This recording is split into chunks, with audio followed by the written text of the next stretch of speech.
This is it.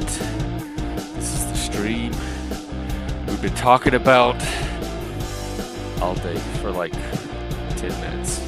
I got my nap. I got my dinner. I got everything else out of my system. I am here for you and only you. You get my full attention. You get all of me for however long you want, or until I get really tired and end the stream. So welcome. This is a late night stream. They don't happen often. Open panel. Come up and talk. Bring some good stuff. Y'all been doing like really deep conversations lately. Really meaty stuff. Beefy. Bring the beef. Where's the beef? It's right here. Let people know. We found the beef. Just tell them that. Say, we found the beef. It's over at Jeff's. Bring all your friends.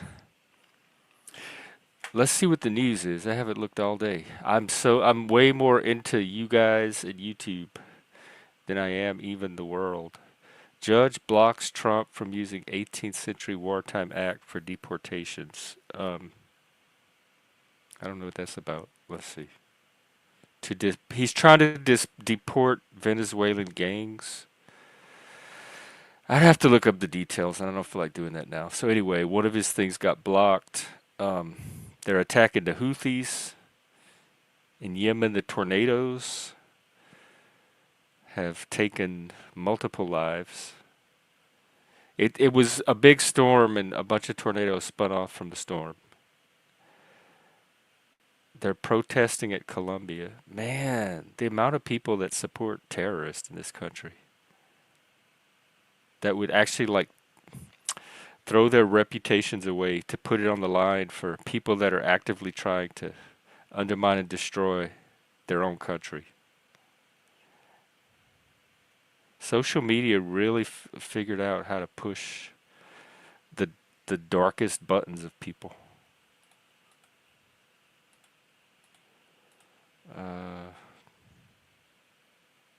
Oh wow, this is interesting. Trump cuts funding for the Voice of America.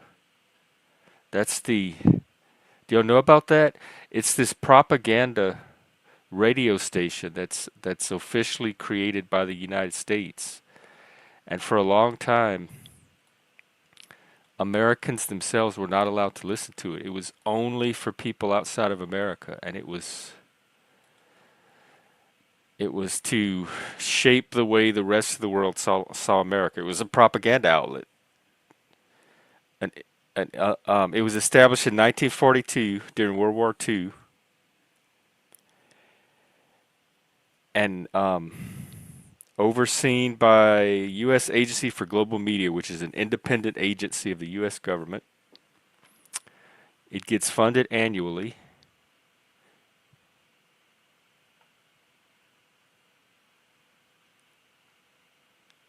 And let's see. Yeah, the Smith-Mundt Act. That's what it's about. From 1948 until they just changed it in 2013.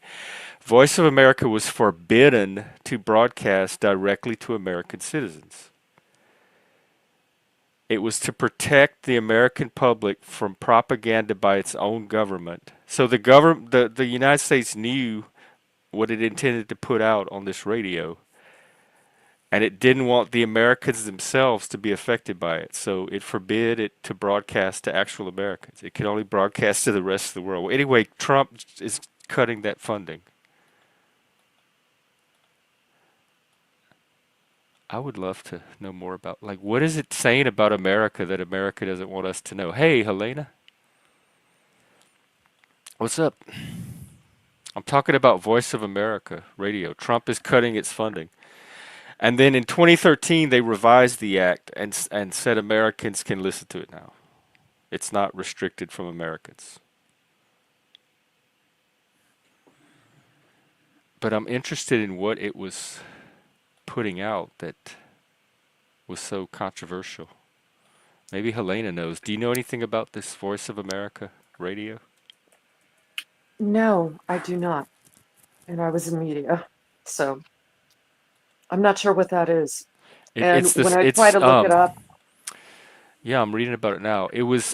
It's the Smith Mundt Act, and it mm-hmm, was created during World War II uh-huh. to broadcast propaganda to the rest of the world that the United States created to like influence Okay. how the world sees us. But it was forbidden to broadcast to actual Americans, so they didn't want us to know what they were telling the rest of the world about us. And Yeah. then they recently passed a new act that finally gave Americans permission to listen to it, and or to broadcast to Americans. It never restricted the listeners; it restricted the broadcaster. And Trump is that's one of the things that he's cutting the funding for. Well, I mean, I don't know. You don't think you should cut the funding, or Yeah, I'm trying to understand why this thing even exists. Like, what are they? well, I think that's what it is. I think it's like he's cutting the fat. What You know are what I they? mean? It's What like are they telling the rest of the world that's different from what we know? I don't know. I know that throughout history, our country has participated in propaganda, but then again, other countries have also. So, That's what I was, yeah. If all the other countries are doing it, we probably need to be doing it too. yeah. But Yeah. I'm just curious what we're telling people. Oh, I see. I Like, see. like Yeah, what that is makes our propaganda? I don't know. I don't We got know. fries. Cut y'all. Look at all the. We have fries like you've never seen. Come to Oh no, America. I was just, you know what I wanted to ask you is like, what is the trashiest food that you like to eat? You know it's not good for you, but you eat it anyway. Well, my vice, really my only vice is potato chips. I could eat like a whole bag a day. Um, I don't eat sugar. I don't eat a lot of fatty stuff. I don't eat a lot of unhealthy stuff. But except like fries, I love fat and salt.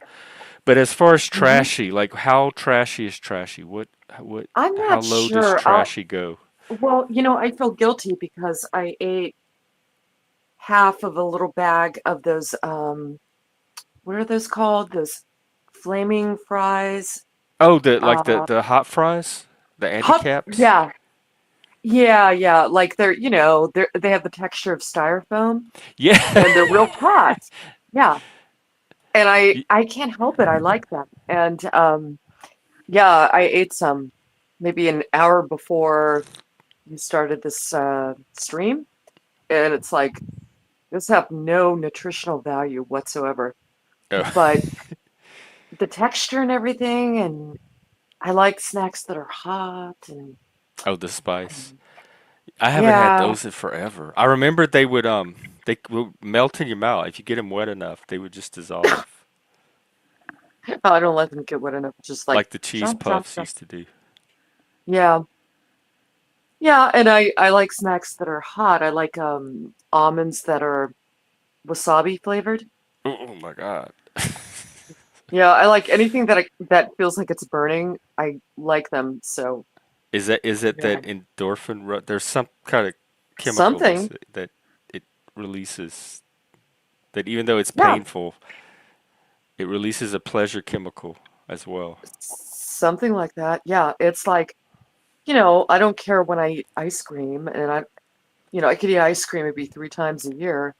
But yeah, I do like snacks that are really, really hot. And I don't know, maybe it is endorphin rush. I don't know. Yeah, did you plan this stream or? No, we talked about it earlier today in the chat. They wanted me to keep going, and I said, "Well, I need a break and a nap, but if y'all let me take a nap, then when I wake up, I'll do a nighttime Hmm. stream." So that's what this is. Yeah, the day before that, I felt bad because the one guy. He was from the UK, and I couldn't understand him, and I felt I really bad couldn't about either. that. He kept dropping consonants, and I'm Y- like, oh shit, I can't understand him, and I don't know. So I felt bad, and then everybody uh, else was being a little more honest about it. They were like, I understood three words in that sentence, and I was just like being quiet, and it's like, dude, if oh I was my God, honest, this guy here, uh, uh, Sigh. no, What is no. that picture? Talk to us. There's something you're not telling us. He's a sexy artist. Someone should pick that up. He's a sexy artist. Who is that? Who is that? Sexy. That We outfit were looks like just it talking hurts. about your microphone and how much trouble we had hearing you last night, and it's happening again. Is it still as bad? Oh, I'm sorry. It's you're coming in really low. Hmm. Low. High. Yeah, I'm sorry. I don't know. Okay, I'm that's a trying. little better. I turned you up a bit. So I'm working with. who is this? Is a artist you said from the UK? Yeah, I thought you'd know him. Is Sam something? Sam Smith? Oh yeah, he did that. Yeah, okay. What? Dang, Um, he's a they them. Have I been completely inappropriate? Not. Have Wait, you did you watched say my show? Sam Smith? Yeah, I think No. it's him. I think it's him. Oh, I can huh. change it up. No, no, no, no. Hey, if that live your best life. Well, Hey, then it. African. Hmm? African. I don't. You're gonna hate me for this, and it's totally my fault, and I don't want to insult you.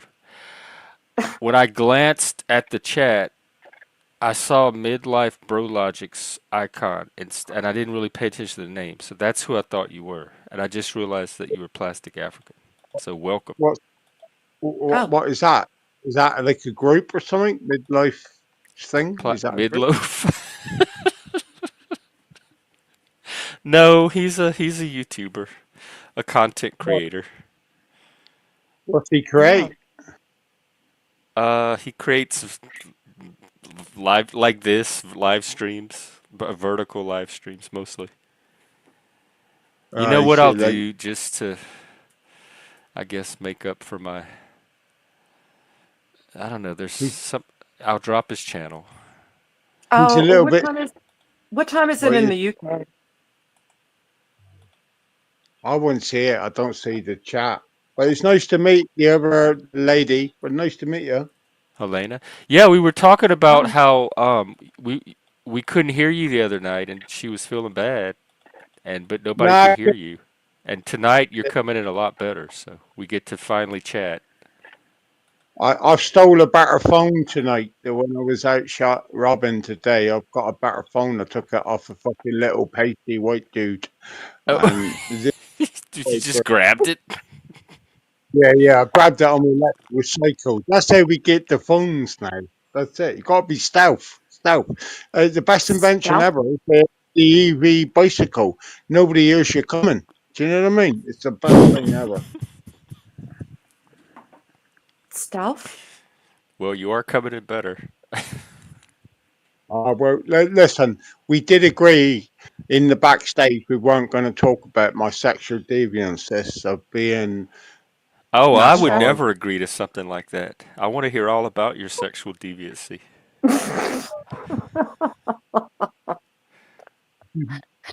As a What is sexual it there? deviant myself, I need to Oh, I come need to know. on, Jeff. Where? Come on. Jesus Christ. Now I need to know the sexual deviancy. What is the sexual deviancy? Well, technically, it's any deviancy from the norm, which is just No, no, you scared me now.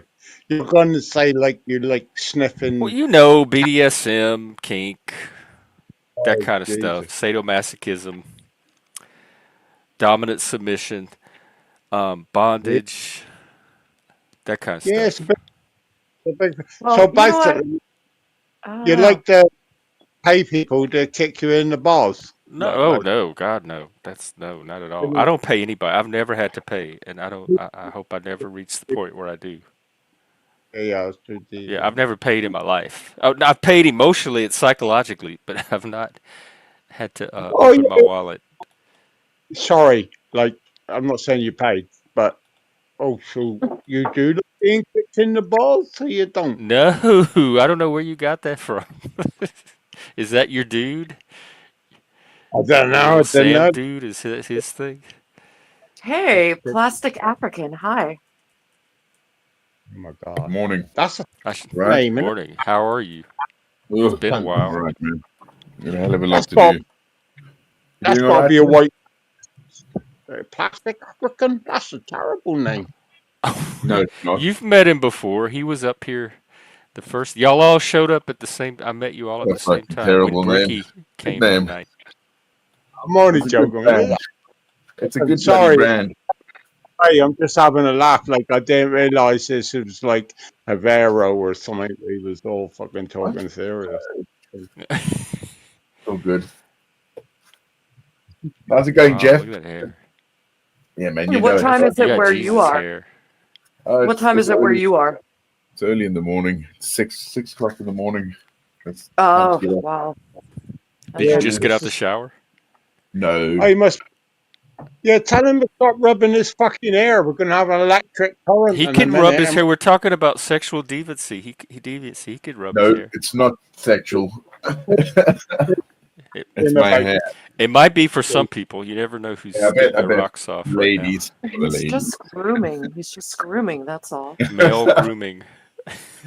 You got to do it, man. If you, No it's grooming. bloody long.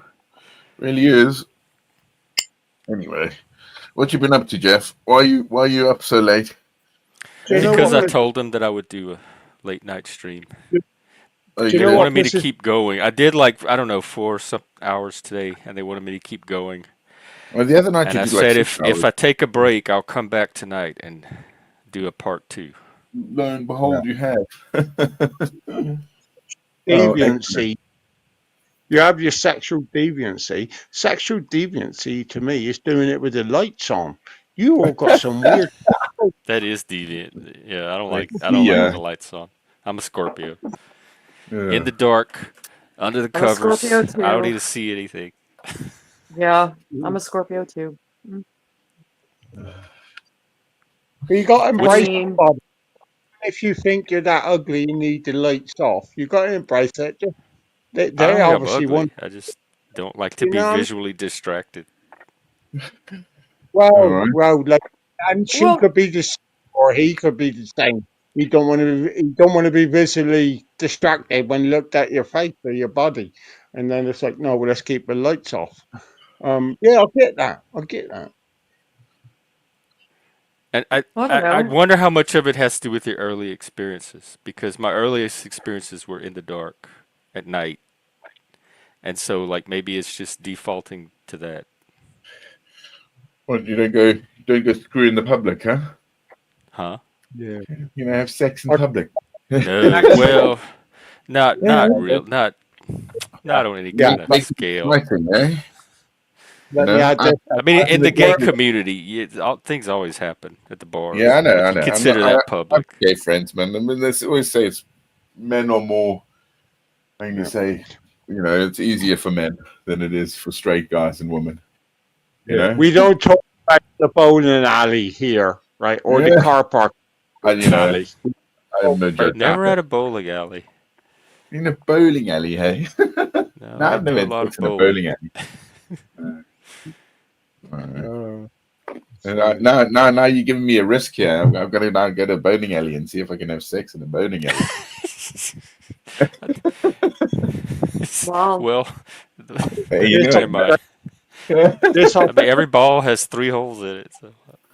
this, this uh, Australian, the pervert, obviously he's hanging around bowling alleys looking to pick up fucking whatever.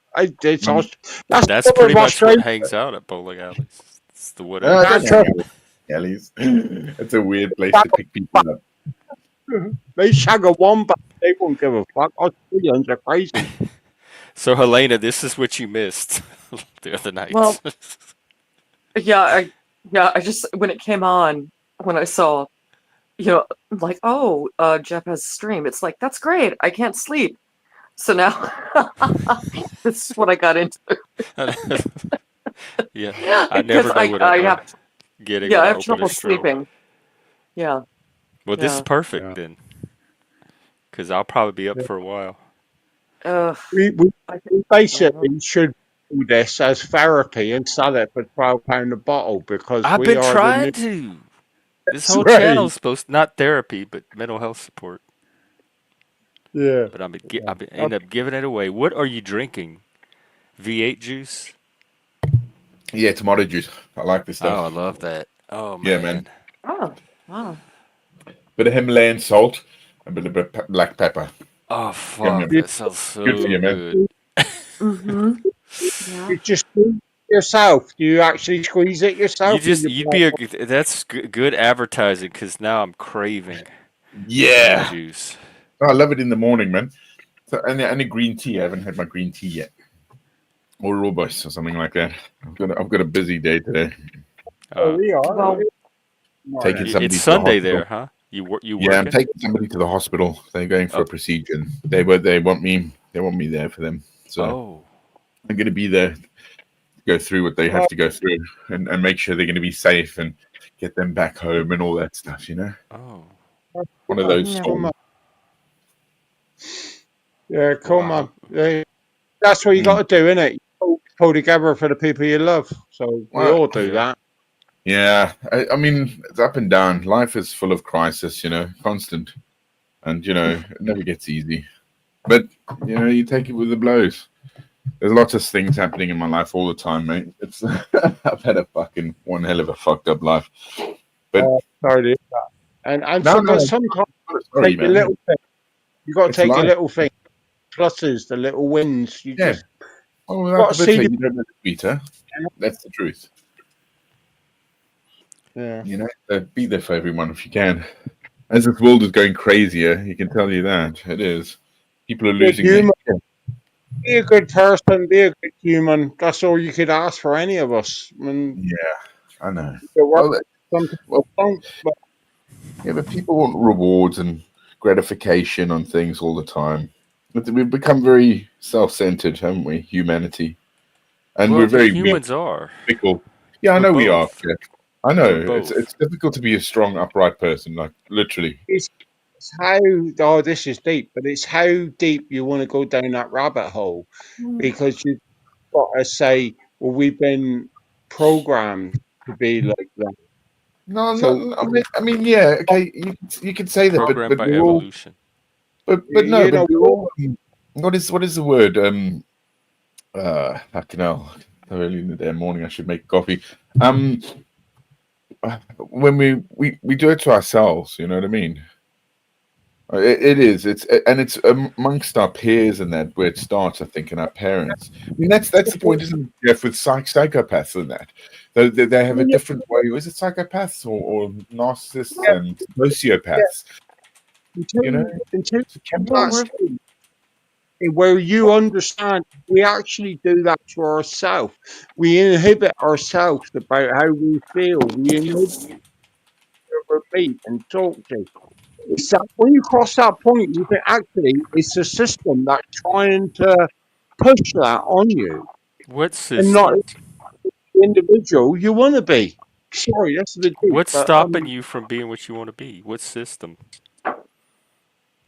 not me. I'll be Oh. what I want to be.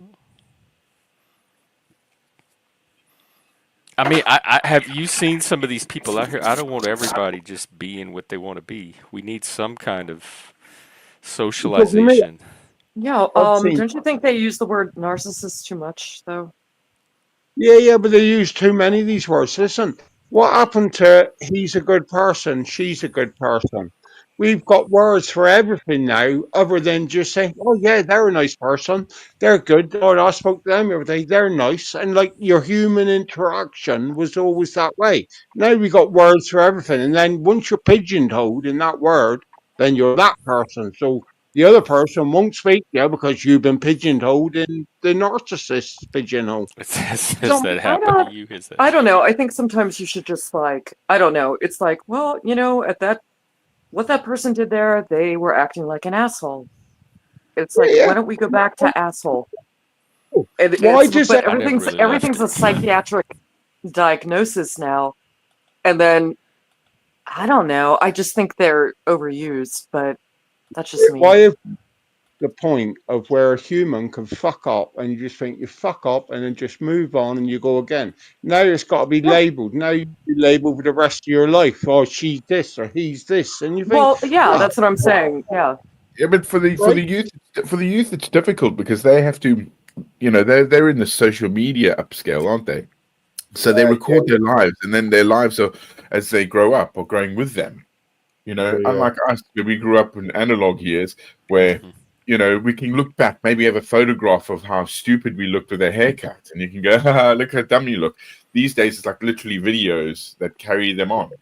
And so they can't get They away could from their mistakes. And their peers are dragging their mistakes up, or their lives are now put out there completely. They get to their 20s and, hey, the boss, this is you, isn't it? Looking like a twat or doing yeah, something yeah, really stupid, yeah, yeah. you know? But Yeah. then that comes down to I told all my kids, I told them people own this shit. Make yourself look a twat. Someone will own it that you don't even know 10 years later, and that's an education thing. That's something we should be teaching our children or our young people. That holy fuck, this shit can come back and bite you. Like we're the older generation, and you're like, nah, fuck off. But would they listen? You don't know. It's No, so we? powerful. Not even social media is so powerful to have a device in your hand where you can reach out to the world. And I never had that when I grew up. No, absolutely. But I mean, I was watching some program. It was I think it was Russian recently. And the advent of AIs, they've created new catalysts now in the world. Things that were never supposed to be here. We have created new catalysts or new chemicals, for brand new stuff that we thought we wouldn't see in the world because of what AI is bringing out. And it's either Well, fascinating or scary as hell because of where we're going with it. Mm. I think, African, we have a beauty question for you from the chat. What moisturizer do you use? oh Jesus, you got to lower Oh, the tone. And Jesus Christ, we're talking proper anything conversation. with vitamin E is great. Yeah, he wants to talk about what seaweed he's putting on his Oh, lips to make it feel good. no, I it's not. prefer That's conversation, the not L'Oreal stuff I use.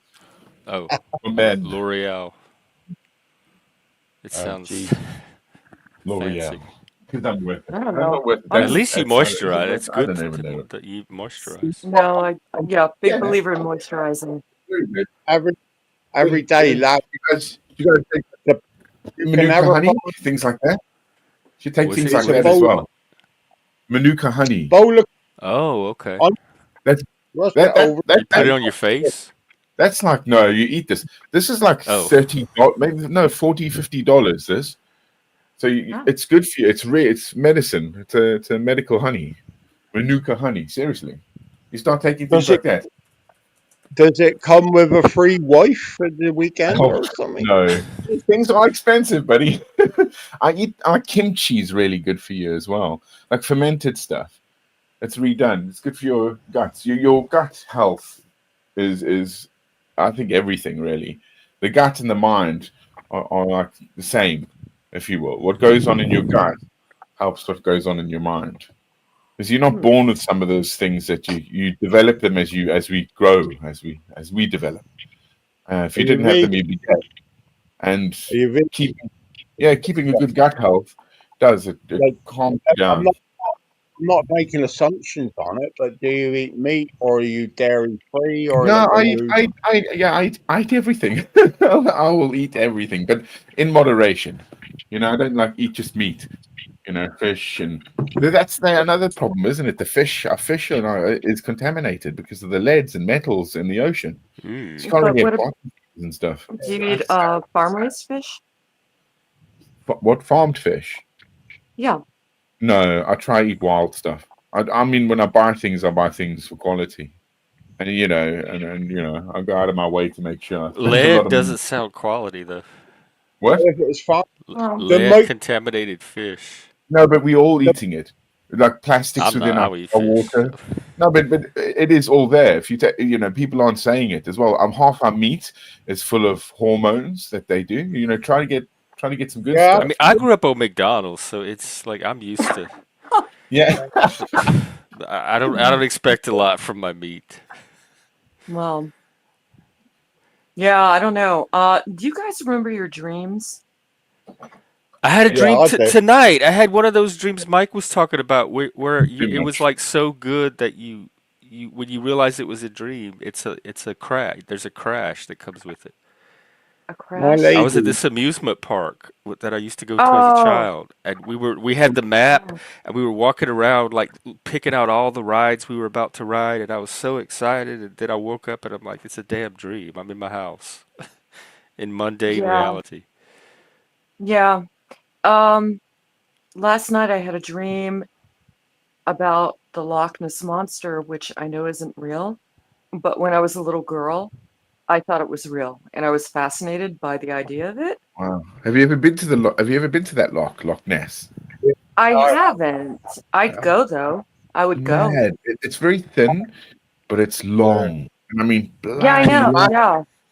And it's been deep. there. They Yeah, think it goes way out to the ocean, so that's why they think it's like there's something there. Well, Anything there but been I really? heard it's like a few hundred. there. I don't know. No, It's above sea level. I heard. no, no. It goes. There's a chasm there. They reckon goes out to the sea, so They it's can't figure really out really if it deep. does or not. Yeah, that's right. Yeah, I don't think they Oh, can. Yeah, it's too deep. They've tried sonar and all sorts of techniques. It's very very deep. Yeah, that's more fascinating to me than the monster. yeah. I know. I mean, the Well, ocean. I mean, wasn't it ice cap for tens of thousands of years? That place is just a big ice cap, huge ice cap. And that's where we had Doggerland and all that, and Europe was connected to Britain basically Now, back what? then. Yeah, yeah. Jesus Christ, you're going back millenniums. Like that's nothing to do with it. Listen, that Loch Ness monster is fucking. I went up there with my lady, and it's a feeling when you get there. It's very, but then lots of places in Scotland are like that. There's no fucking monster. It's a pile of fucking shit. And whoever had the yeah. dream, what that dream is telling you is whatever man you was with, it needs a bigger penis. And that's basically No, no. No. I think you're wrong. I think it reminds me of childhood. Actually, I was obsessed with it. I thought it was fascinating, and I like thanks. dinosaurs. Oh No, And yeah. I ain't yeah, I abusing don't you. think it has anything to do with penis, but that's just Well, take Everything no has offense. something to do with I'm not penis. accusing. I'm not accusing your man of having a small penis. He might have a big penis. I'm just saying it's been proven that the Loch Ness monster is linked to penis size with women's dreams. That's But all I'm saying. everything in dreams is linked to penis. It's been Penises or linked. I boobs or like that the Loch Ness vaginas. monster has been linked to you're a phallus. The you're phallic dream totally you had. Sigmund Freud. Totally Sigmund Here he, Freud. here he Oh, we is, got Helena. somebody else. Oh, hey, Ren. Hey, hey, Mm. Hi, What's up? Ren. hey, Hi. All right. hello again. Jesus, she hates Do me. you know This anything one. about Loch Ness Monster or penises? Probably know more Well, about the Loch Ness Monster. No. It's certainly more interesting. No, no. I just thought, oh God, wouldn't it be great if there were dinosaurs? And I thought that as a child, and so I was fascinated. And yeah. every once in a while, I dream of the Loch Ness monster, which I don't think exists now because I'm an adult. And but I don't know. So I mentioned that, and they started telling You me penis, penis, Yeah, they're penis, they're penis. determined to talk about sexual deviancy tonight. think talking about penis. The only reason Randall's up there now is she was sat listening with her headphones and she heard the word mentioned penis. And she thought, I need to be up there. I need to hear about the penis. No, she's. No, no, no, man. I just liked well that photograph from 1933 that everyone has seen. The black and white one with the little head sticking Yeah, out. Yeah. yeah, it's totally fake. It's totally fake. And they call it the surgeon's photo. That's what they call it. The guy who actually it should be called the gynecologist photo because that's what the guy was. And his two sons, they they helped this hoax go through on the newspaper because something like their dad lost his job. I don't know. It was like a big hoax. It was a toy. It was a toy. And but yeah, that was a hoax. And so you can look up. Yeah, yeah, yeah. Are you Yeah, I'm looking it looking up, it up Jeff? now. Let's see. Yeah, it's Yeah. a total. There's no. That thing is not. That's an inanimate object. I mean, come on. I feel like I was, But like more skeptical as a kid, and then as an adult, I'm like, plausible, unconfirmed, Well, but but not myth busted either. hmm but I mean, it's really hard. It's really hard to identify something in the water that's halfway sticking out, and it's I don't know. I Now the rest of the ocean, that's a different story Have you because ever we don't. have you ever seen big things like a whale or a whale shark? Yeah, Or yeah, no, you or haven't. God, it could be like No, but have you? it could be That's a bunch big. of otters. But I could totally see it being something that doesn't belong in like a small, like a landlocked body of water that somehow Yeah, washed in. Because but the I've seen lo- that but happen. That happens on a smaller scale. Like I've seen springs out in the middle of the desert that somehow have fish for no good reason because like when the rain floods that it ends up washing it in from a river 100 miles away or something. So Rin, like, yeah. you're coming in a little bit low right now. oh, But people are gonna see what they want to see. Like that. That was that era's version of I saw it on YouTube or I saw a video. Well, one time I saw a picture. They're like, "Oh, this is the Loch Ness monster," and I could tell. It looked like garbage bags. It looked like, oh, three humps. It's like those are garbage bags. That is not. That's not something alive. But Jeff, did you find the picture yet? Oh I'm gonna yeah, I can show the picture. Hang on, Loch jump Yeah, out Ness. show and the I'll be back. picture. I'm gonna switch how I'm logged I in. was trying to read about the hoax.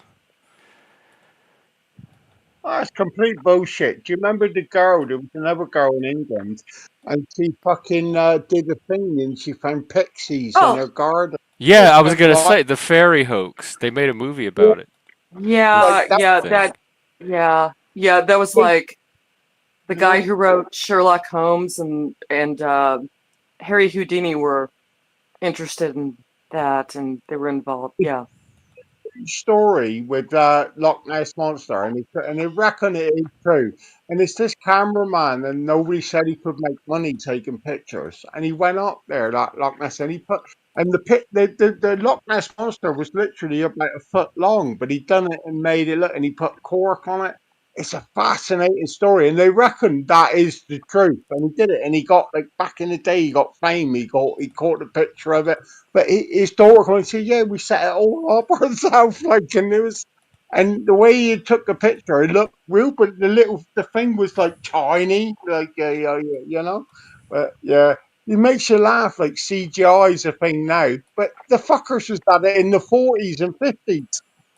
But Yeah, he, I like that yeah. story of the Brian Stoker's Dracula. How the in Whitby, is it Whitby, where the dog came running out of the ship and just ran off into the hills, and they never found the dog again. A big black dog, and there were dead bodies on the ship and that, I believe, and they reckon that was Dracula. That's where Brian Stoker got his idea of Dracula.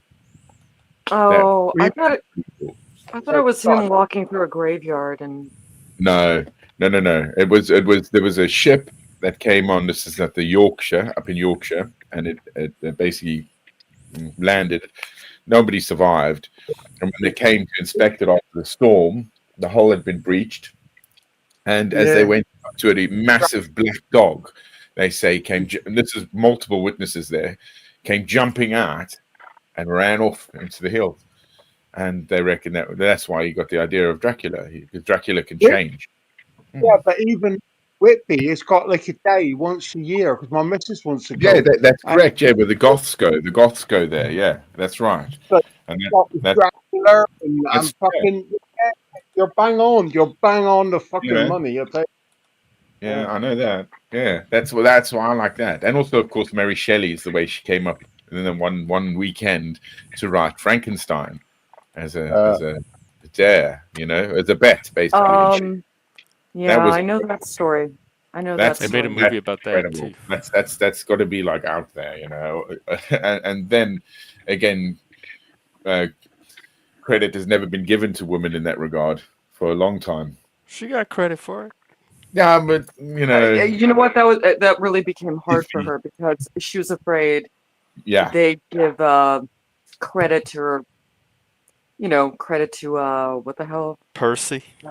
Yeah, yeah, Percy. Yeah, and he's no, he's a I great don't know. soldier. It was like this big thing, but she conceived of that because she had a thing. Her mother died giving birth to her, and so she had this thing about like, oh, can I, what if you could reanimate death? Like somebody dead, and that became like a thing with her. Yeah. So I don't know, but there was a thing. She was like, oh, they're like, he's like, oh, I'll help you publish it, and she's like, you have to give me proper credit because they're gonna say you wrote it and I didn't write it, but he's like, okay, I'll do right by you. Your name's on it. It's all good. But I don't know, and It's like that was a really, ugh. it's like the Bronte sisters. I never really knew much about them, but that's another English. It's a bit like the Wiccan thing, your man saying. And we watched these people, and like I had heard of films, and Bronte. Well, you'd know it if you was a woman or a man, or I was like obviously it passed me by. But they were huge, and like when you got the history, and like every one of them died before they were like 27, I believe. It was like four sisters, but they got Mhm. tuberculosis and bad diseases. And went to my missus, like, I read it up and rewatched it and went there. And it's like, yeah, sometimes history passes you by, doesn't it? You just remember the writing or the film and when they make it, but it's actually, until you actually hear the whole story, it's like, holy fuck, Jesus Christ, I can't believe that. The truth is almost unbelievable, and the Mm. fiction they write, it's like, oh, that's believable. Like, Mhm. Mhm. Yeah, and that weekend, Mary Shelley started writing Frankenstein. She was with Byron, Percy, and this guy named Dr. Palladori, and they all challenged each other to write something. And I don't know, I don't know. Dr. Palladori, he wrote something nobody cares about now called The Vampire. That's really old, and I think it comes from a time of but then when again, they took opium too. They were taking opium. and they this drank absinthe, didn't they? They took opium, drank absinthe, Yeah, maybe yeah, had a bit yeah, of, yeah. There, what I yeah, mean? Maybe had a bit of wasn't heroin, or yeah. you that's why they Well, cracked they set a cocaine, high isn't it? standard for the rest of us. Well, no, but that's why Sounds like a Jeff, lot that's like why they the cracked Animorphs. cocaine, because cocaine came in a liquid vial, and of course people didn't want to use injections, so they cracked it into making it a powder, stick up your nose to sell it to more.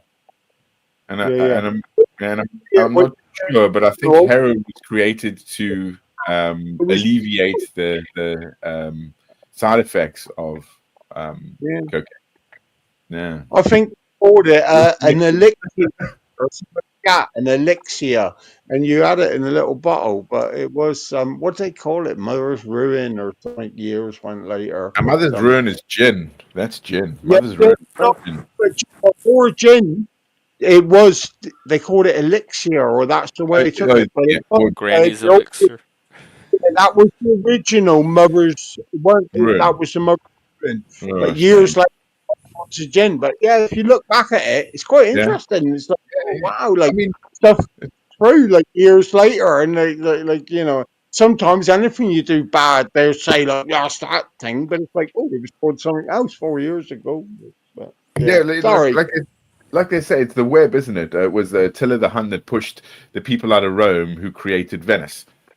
So without Attila the Hun, we wouldn't have Venice. Without Venice, we probably wouldn't have had the Renaissance, which actually lifted Europe up into this echelon, which gave rise to America. You So know, thank I you, like how you Attila. say Renaissance. I like how you say Renaissance. Renaissance.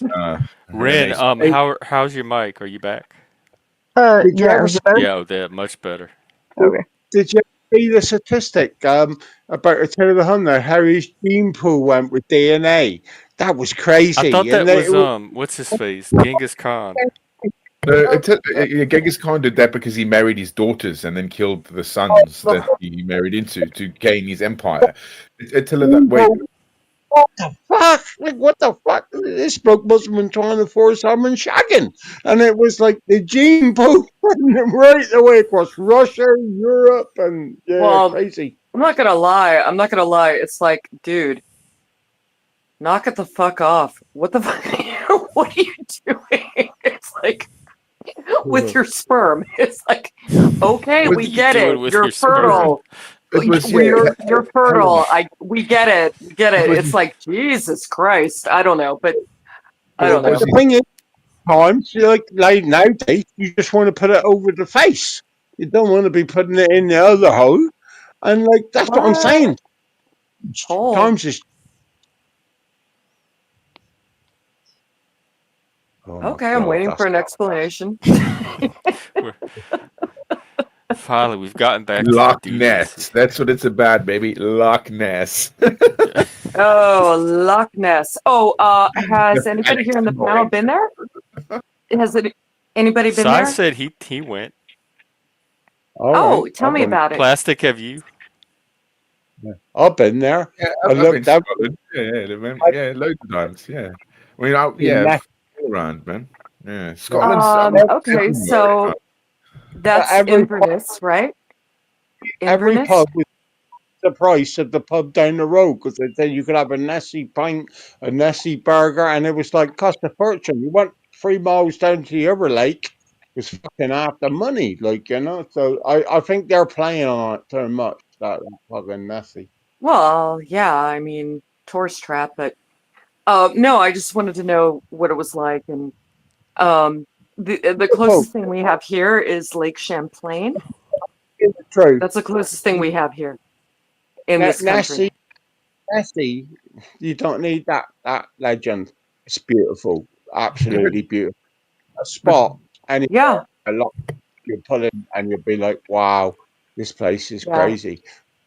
There was a time they couldn't get any cunt there, so then they put a fucking thing with as you said, bin bags. But you got to remember, bin bags weren't invented in 1950, so they was using cork or something or whatever. But they got a lot of people to make films about it. So you gotta love people that do that. You gotta love your town to think our town's dying, and you think, fuck it, what should we do? you Let's you got invent a mythical beast that's living in the lake. Nobody's gonna listen to you Mick, like get this, buddy.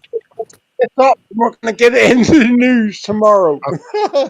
I was going through my stuff the other day, and I found these letters that I got from my nans, and they date back, some of them to 1951 to 47, and they're to her father, and then back and forth. They're amazing, actually. They really are. They're Oh, that's incredible. lovely to keep hold of them. That's I'm fucking going to, I know. Look, I mean, even some of the stamps here, bro, are King Edward's head. It's got King Edward. Can you believe it? That's mad. It's They're absolutely insane. probably some collector saying, I want that King's Head stamp. Yeah, I bet. I bet there's loads of it. There's absolutely loads of this stuff. I mean, I'm going to try to find one where it is, where the king's head is. I know there's one here. It's a postcard that she sent her dad, but they're quite sweet actually. And then her dad writes back. You know what I mean? And she gives her all the trouble and stuff. I was close to my nan. She was there when I was born. But it's actually remarkable. I can't remember I had them, and I went through my stuff up in the loft. I got loads of it. I'm starting to go through it again. Yeah. Oh God, you make me feel bad because my grandfather, he had letters from it was right after they Mussolini was killed, and the letters were like about how happy they were that he died. He was killed, he was assassinated, and they were lost. Though somebody told me some of them were donated to a museum, and I'm like, but I didn't get to read them or see them. But yeah, so yeah, he had his cousins wrote to him. It's like, finally, he's dead. This dictator is dead. They're probably still there. You need to do a bit of research on that. There might be like a little museum somewhere that you'll walk in and them letters are there on display. I don't know. I'm having trouble, and I'm a pretty good researcher, but Yeah. yeah, I'm having. I don't know. For all I don't know. I don't know what happened to him, so I'm having trouble. But yeah, they were like, oh yeah, yeah. I mean, after he was assassinated, they hung him upside down. They hung him upside down. They killed his mistress. I don't know why. She didn't do anything except for having bad taste. And yeah, we had those, and then they got lost, and I never got to read them. So Have you ever gone back and traced like the history? Like you might have to leave wherever you go and go with it. Have you ever thought of trying that? Because you might be surprised what you find. Yeah, you know. yeah, Because you half a star, and you got half thing. You know these things are there, so it's just like working backwards. I'm not saying it's easy. That makes it sound easy, but like there's something there. Like it would be interesting just to chase it, wouldn't it? Even if you never found it, you'd have a lovely yeah. mission, and then say, "Well, I didn't find it, but I found out this and I found out that," and yeah, that would fascinate Well, me. That would for me. I would have to do it. I always try. I try every few weeks. I try to find the source. But yeah, I know what you're saying. Yeah. Yeah. So Yeah. no, I never stopped, but you know, it's just one of those things. Um, yeah, the way, Even though we know our grandparents and we got all these and there's other older, but none of us really know. And I think deep down, like all of us, we want to know somewhere where we come from a little bit. We just want to know a bit about it, and I think it's intrinsic in the human. Like we just it's just in the back of your head, and I think the got a yeah, bit of spare money. Yeah, I want to go looking. I want to see like where my and like it might be complete bullshit because some sergeant or army goes, "No, your forefather wasn't there, or your mother wasn't there." But it's just like in Brent, we want to go back past our parents' generation. If that makes any yeah. sense, like it's human. What made us? What made me? What made us? Yeah, I know it's hard. I never did the DNA test, but I want my brother to do it because I'm more of a dissident than him, and I've read too much science fiction. So yeah, why don't you do it? Why don't you do it so that then Oh, I see. No, I want to and I know do it. that's stupid. I know it's stupid, No, but but some people put like what's it, cat DNA or their dogs or something. Send it off. See I how don't that goes. know. I don't know. Yeah, But come well, back. Yeah. well, I mean, my maternal grandfather, and I don't care if you guys know this, his last name was Vinci. Okay, like Da Vinci, and so that meant Da he Vinci? originated. Yeah, like Leonardo, Yeah, well, and no offense, darling, but Holy fuck! It could have been worse. It could have been the bloke that turned the gas on in the chamber. Like I think that's a win. The, the Well, one bloke. uh, That he bloke. he That had one he bloke. ended up in Sicily, which is really bad because God, Sicily is a Oh damn! My really signal's shitty going out. place. Your signal. He was frozen Yeah, for a my while. internet. Oh, Yeah. oh, yeah. Well, yeah, All I and heard was people sending off their cat DNA or something, and then yeah. I'm something not. about the gas I'm So that was chambers. that was that was me. That was me, Jeff. I said you should. She doesn't want to do the DNA because she's too scared that they'll take her DNA and clone her. not, it's true. Like 2 Helenas in the world. That's too many. 2 Helen and too many. God. Yeah, I don't. Yeah, I don't know. I have a Still thing about that, unreasonable but to be, concerned with the privacy of genomic data because yeah. it's an up in the air issue. It hasn't been. No. You're very right because China. They know that lots of this goes to China, and China have been massive amount of our DNA has got into their hands in Well, China, and China have all no Yeah. kinds of issues with it right standards. now. I'm more worried None. about the Mormons.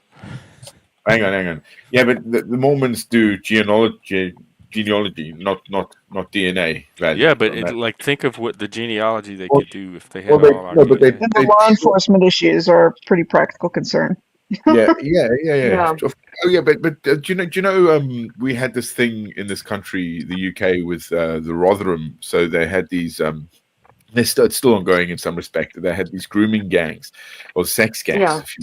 Yeah. and the one of the girls, they forced an abortion and they froze her Oh froze the fetus, God. and they kept that fetus there for 20 years in a freezer. Oh, And it was the fetus that broke the case because it linked up the man who had raped her, who had given oh, birth to the baby. Yep, it was that broke one of the cases to it. Was that fetus? okay. They forced they've done that. That's what I mean. There is no, in some respect, these women now, and some of them are dead. They took their lives. There's no Oh, justice for them, and that's the country is still reveling angry by it, and But even it's really I want bad. to bring the conversation back to cats. Woman with a Yeah, let's cat do can't, that. can't be trusted. Can't be trusted. Woman with cats and multiple cats is like that's like a run flag for a man. It's like run as fast as you can. Yeah, get out now. I don't know. I never dated a man who didn't have a cat. So men like So cats too. obviously you got cats. I've got a I cat. She's mad, I Um, and got she doesn't what? have a money cat. What did I get? What did- funny cat. Oh my god, it's like the cat protection league. I've come into a room full of savages. well, it's not that I don't like dogs, but no, I know plenty of men who like cats. I mean, It's you a know. love, a dog, a love. Cat on the cat sit in front of him, just like I got turn that on off. just to say that I have a cat. Oh my Effigy, I was thinking Oh, about you hey there. today for some reason. god. Started off so good. And I've spent weeks trying to get in and see, and your man let me in nice, and he didn't know how to trust me. And like, no, I'm not an imbecile. Well, you could call me imbecile, but I can't behave like one. Like, now I've done all this, and I've ended up in the cat room. I'm the Do you only have a one with. bias against male cat owners? I have a bias against cats. I don't give a fucking Oh. reason. What? Why? Effigy, how are you doing down there with the storm? Oh, it was Because pretty they're horrible. wild, but it passed through really quick. Listen, if you're a cat woman, even if you're a cat woman, yeah, I love my cats. You just know you'll sit there one night, you'll be watching Britain's Got Talent or whatever the fuck, and she'll just decide to rip the fuck out of your arm, your leg, whatever she's like, and just look at you and say, oh, hey, hi. Fucking dogs don't do that. Dogs don't just get up, I'm going to bite my owner tonight. Fucking Dogs cats do that. Yeah, stink. And they yeah, lick you. dogs smell like dogs. And Yeah. they lick you. And they bark. They make loud. They make Yeah, and noise. they're really All the needy cats do is too. knock things off the shelf. Cats have smell too. No, I like dogs, but I don't want to own a dog. I'd rather have a cat. So, You But know, you I grew up haven't with had dogs. like a I cat spent my have entire power over childhood with you either. dogs. I just, as an adult, I find myself not having the ability to let an animal dictate my schedule, and a cat could live for like 3 days with me ignoring it. yeah, yeah. Yeah, Oh, absolutely. dogs are And I've needier. got a Way big needier. dog. Way needier. And my dog sees it eats. So I haven't got a cat problem. I'm just saying, like the problem with owning. I mean, listen to that. I don't have a cat problem. Is that like South Park? What did they call it in South Park when they were cheesing? That's the one. He's like, Cheesing. I don't actively dream about their demise. You're now picking on me. You're being like cat racist to me, and I was asking you. I thought, How "Wow, speciest of you. We're calling you out for your bias. oh my God! I tell you what, with the right laugh, but now I've seen all the Dubliners in the Dubliners show. A lovely night that they're up too late, but I've seen your Well, man come up. I like to come up and fuck with him because he don't know what I'm going to say or nothing. I'm like, this is Trump's side. He might say this, he might, and I like it, but it's such a cool room, and I've had real fun in here lately. So thank you for everyone in here, and it's been great. Oh yeah, well thank you. That's what we're here for. Yeah. Well. Obviously, it's changed at the moment because now I know you're a gay cat man, and you got two I don't cats. know. Effigy's the cat man, and he's not gay, and I'm gay, and I don't have a cat. I like cats. My roommate had cats that I've got very attached to, but they're no longer with us. Can we all agree? Let's not Yeah, I like talk all about. animals. I'm very Let's picky not. about the ones that I tolerate. hmm What don't Yeah, you want to talk about? he probably rescued a bloody squirrel out of the tree. Oh yeah, I found a rescued it. They would give it some. You probably got an Instagram where you're feeding this fucking squirrel. Fucking some bastard red tomorrow.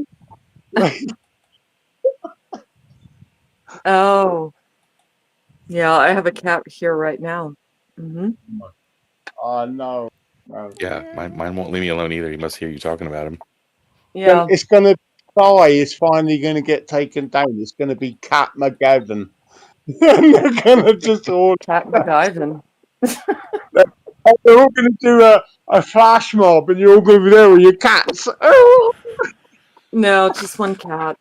It's just one cat. And what happened is the mother left him in my flower pot on my porch, and she disappeared. But then again, we have a lot of coyotes around here, so something might have happened to the mother. And I'm like, oh well, So I took him in, and And did the coyotes eat the cats? Did they? oh, they can do that. Yeah, yeah, Eat more yeah. They're bigger. coyotes. They're bigger. A They're few more bigger, coyotes. rougher. Yeah. So I don't know what happened to the mother, but so I have this cat, and his name is Sunday because he was born on a Sunday, and but he's a little, he's funny. He's like a turkey.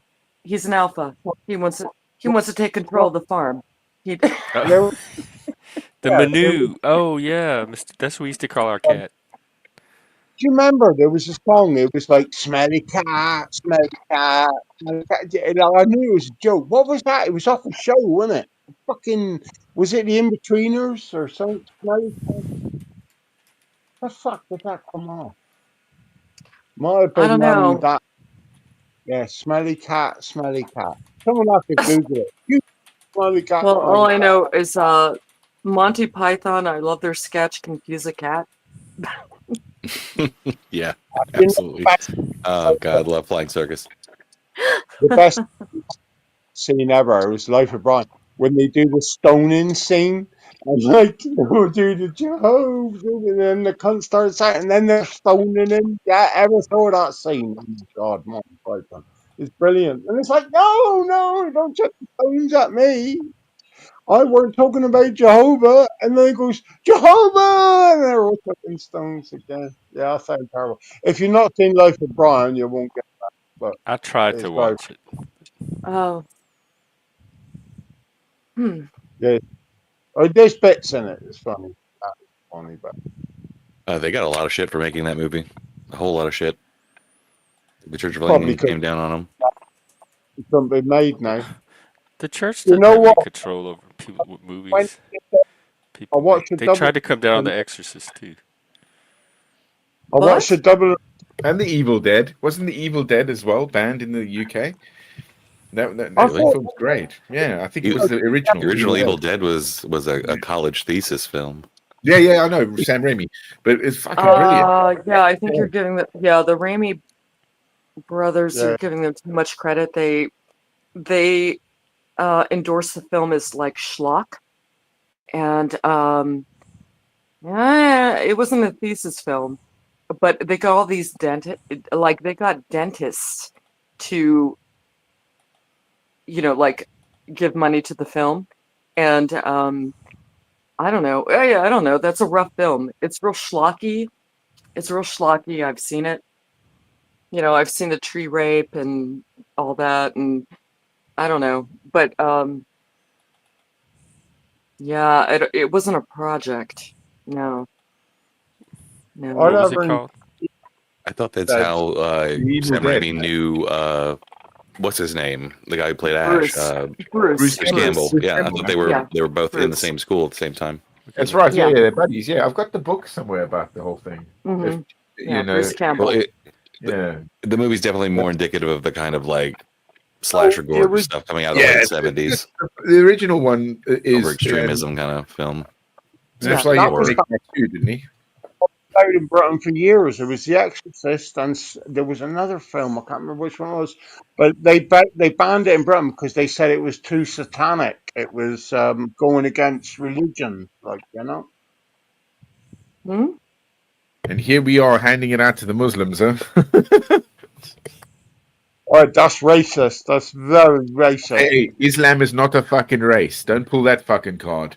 That's a Well, cult. that's racist. Listen, you Look, don't know the if the Not a it's subject not fucking race. exists, they're gonna make a horror movie out of it. As soon as Winnie the Pooh became public domain, they started making Winnie the Pooh horror movies. I Have know. you Yeah, I guys God, ever saw seen that. Winnie the Pooh? Yeah. What is it? Honey and Blood is what they Yeah, call I it. haven't Yeah. heard a thing about it since the trailer And now it must has have I bombed. think spin-offs of like I Piglet. saw the trailer. It was like fucked. It was like Winnie the Pooh going around, and like there's this woman, and she's like she's tied up, and and then he's yelling at Christopher Robinson, and it was strange. Was Tigger in my, it? I don't remember seeing Tigger, but Oh, my missus was telling me tonight. There's some film out. It's when they click her shoes. What's it called? What's that film called? Alice in Wizard Wonderland. of Oz? There's a woke one coming out, but apparently it's been a massive a woke backlash. Alice in Wonderland. Are you talking about Wicked? Yeah, so I don't know it, but my missus was telling me, she said, "Have you saw this?" I said, "No," and it looked like Alice in Wonderland, but the way whatever they've done it, she said, "Yeah, it's been told like apparently America it didn't go down too well. Apparently it was too woke. If you know what I mean?" oh yeah, Yeah, you must be talking about um, Wicked. Wicked's really big right now. But Oh, yeah, I that read might the be. book. it's a Yeah, I might. 15-year-old musical. I Sorry. read the book. I never saw the musical live or anything, but I read the book. Um, I don't know. So I don't know. The other day, Jeff, your adversary, yeah, he was like, "What are you talking about? Wizard of Oz? She had golden slippers," and I'm like, "No, dude, no. Oh, In the book, she had diamond slippers. In the yeah, but movie, they she had ruby They slippers made him because of ruby. yeah, I because read the because book because growing of up. I color, loved it, color. but I don't remember the shoes. Yeah, I, and re- he I was maybe. like, remember the details. uh. Because he wrote a bunch of other Oz books too. That was just the first one. uh, There was a whole yeah, the series. original guy, yeah, yeah, yeah. Who But was my Who's my adversary?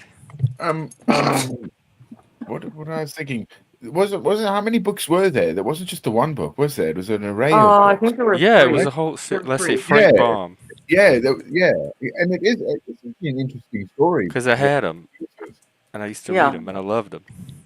They were like yeah, one of my early introductions to fantasy.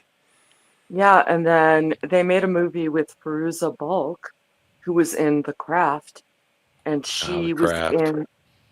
Uh-huh. Yeah, I remember from the '80s. I think so. That I one that remember was that one. Yeah, terrible. She was in one. it Yeah, was okay. It was kind of fun. As a kid, it was okay. I enjoyed it. yeah. As a young man in the '90s, I enjoyed it as well. The third Wonderful Wizard of Oz was 1900, followed by Marvelous Land of Oz, and then the third one. This must be the Uh-huh. woke one. It was a comic strip. Was Queer Oh, Visitors from Marvelous Land of Oz. queer visitors. Wait, Queer visitors. Yep, that's the title. what? Followed by the Wogglebug book. Well, oh, Words and and then meanings over time, That was guys. also probably back when gay meant happy. I don't know. I think queer, maybe at Well, that time, it just meant strange. Mermaid Strange, yeah. Yeah, yeah. Okay, yeah. Okay, yeah. Not queer. African, thank you. Oh my God, hang on, we got memberships. I'm so excited. I love these. Yeah, I bet you I are, bro. always regret that I can't. I only Always get good. 10 a month I to don't know who the devour. hell these people are. Let me see who's a member now. We have and Panelverse. You've been here. You know who I am. Hang on. How do I find him? DJ Witch Doctor. That sounds exciting. I hope he shows up. Dominus. Mallory Knox. I think she's blocked. Go Becoming. Oh, he's one of our OGs. Cool. We got a bunch of cool new people. Thank you, African, very much. Man, all good, all good. And 10 bob and a 10 buck. When do you get it? At the end of the month, eh? Hopefully it all adds up. Hopefully I make my my minimum. What's your minimum? What do you hit for minimum? Is that private? You have to get 100 to get paid that month. Otherwise, they hold it until next month. Until you get $100. Is that what Yeah, it is? they don't pay out if it's under 100. You have to wait Oh, until you accumulate 100. Then they Jeff, I send it got the following month. Jeff. Don't you get paid depending on how many viewers you have? No, I think someone said that if you hit the ad program, which happens at 1,000, then like the amount of viewers or view counts or view are determined. Uh-huh. But at the level I'm at, it's just super chats, it's memberships and stuff. Oh, Like the Panelverse says, make some clips. Like, And do you wear those damn big earphones out when you record stuff? It looks really strange. Well, I used to have a external mic and it broke. That's the only reason I have these. And then my computer started making that noise, so I had to do the headphones. But this is supposed to be temporary until I can upgrade to a new mic. Great. Okay. I And a new understand. laptop. Let's hope, man. Yeah, and Panelverse, I'm gonna drop your channel. He does. He has a whole channel. He kind of follows a lot of Andrew Wilson. He does a lot of restreams. In fact, he's doing one now. Why are you here? Are we on your stream? I don't know. Let's see. Here's Panelverse's channel. I think he's a worthy follow. Mm-hmm. Your channel doesn't suck, dude. Nah, my channel sucks, man. I mean, that's no, wait a minute. Where do the numbers, like, you have to have so many subscribers? That's to Or get so many- monetized. At 500, you Right. can start getting super chats and memberships. And Uh-huh. then at 1,000, you can be part of the ad program, and they start showing ads on your channel. Uh-huh. Okay. Got it. Oh, you must be restreaming then. That's why it shows you live. What do you think about all this Canada stuff? He's Canadian. Mm. Effigy is on it to promote him. What? Oh, what Effigy? What? Say what? I'm a what? You're promoting him, Effigy.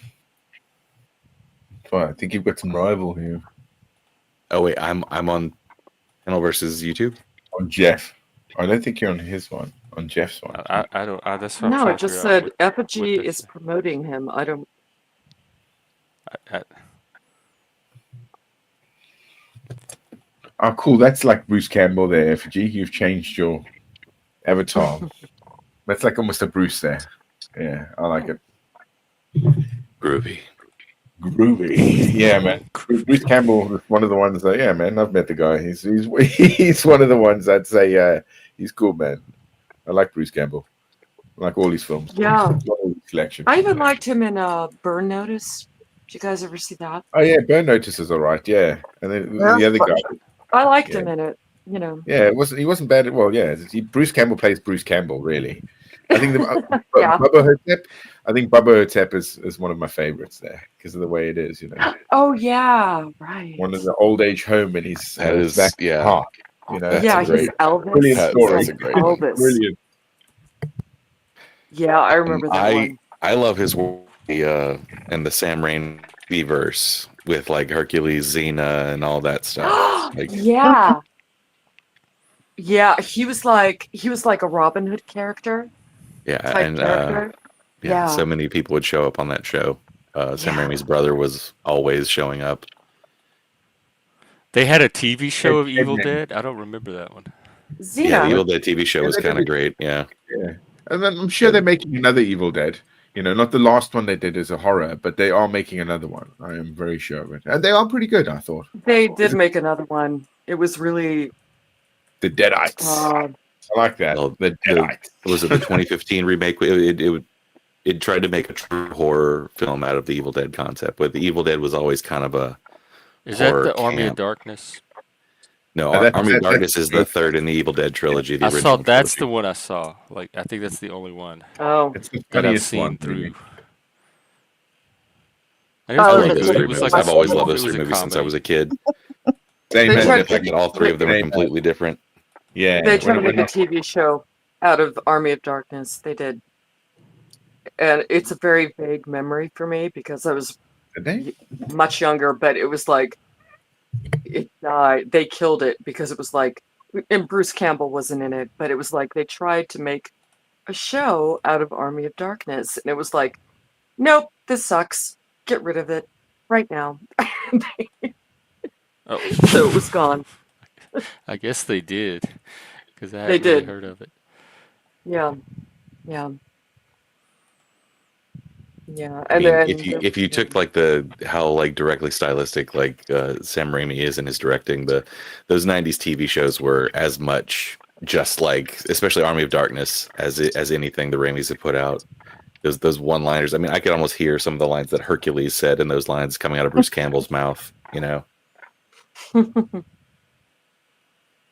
hmm Guys have it too easy these days, don't they? The directors, and then they just everything is becoming the They message. have it. Well, yeah, all directors have a message. Just none of Yeah. them have a style.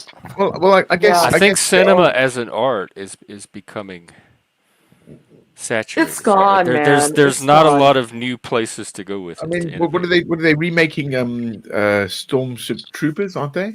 And that's Boomklump, the guy from District 9. He's I don't even know what any Storm of Street those are. Starship Troopers. Starship Troopers. That's the one. Yeah. So the last one was Verhulst, the guy who did RoboCop, wasn't it? Yeah. And he did it in his Total style, the Recall. same as RoboCop, where it's I like love almost a Total satire, Recall and, dystopian that style. satire in a way. Fucking brilliant, yeah. But Yeah. Boomklump should take it to the. I think it should work. It shouldn't mess up. It is such a great story that actually. Well, also Well, they veered the story off because in the original Starship Troopers, the soldiers aren't just running onto a planet full of giant bugs with just guns; they're wearing mech suits. You know, Oh, so the mech warrior stuff. Oh, geez, I did not know that. I've never. yeah, Was it there were comic? big gaps in it. I was like, Yeah. oh, they're all right. They're just gonna run out there and just get mauled. Okay, this is an interesting change. Brilliant. But it is funny because wasn't it the theory that the woman is the one that actually sent the asteroid to Earth, wasn't it? Well, It's- no, the theory is that if you follow the whole thing is propaganda, right? So that they're just feeding excuses because look, if you look at the map they show of where the bug planet is, it's on the other side of the galaxy. It would be Yeah. literally impossible to throw an asteroid across the galaxy and it not show up like a trillion years later, right? Like, so the whole it's a great satirical piece on propaganda Absolutely. and That's what why it the can guy do. from Argentina, isn't he? Yeah, You know, yeah, it's nasty. based on a book called it's based on a book John Hyland wrote, and I thought he was writing about authoritarianism. That's what I thought he was writing about, but I probably got that wrong, but I don't know. But he's the guy who wrote Stranger in a Strange Land. Robert Heinlein? Yeah, Hmm. Robert. Yeah, okay, I said John. My bad. Yeah, it's John or Robert. I loved that book growing up. It is Heinlein, right? I know for a lot of my life I was like It's Heinlein. Hyland. Yeah, Heinlein. Heinlein. Oh, I say Heinlein. I it might be Heinlein. Let me look it up. yeah, it's John or Because it's I think technically it's John. Tolkien. It's not even Tolkien. I mean, Heinlein is how it's usually pronounced, I think. Heinlein. Yeah, y'all are right. I've been calling it Heinlein. I've been saying his name wrong my whole life. Heinlein. Robert. It That's just sounds weird to me. He's just gonna be Heinlein. Sorry, dude.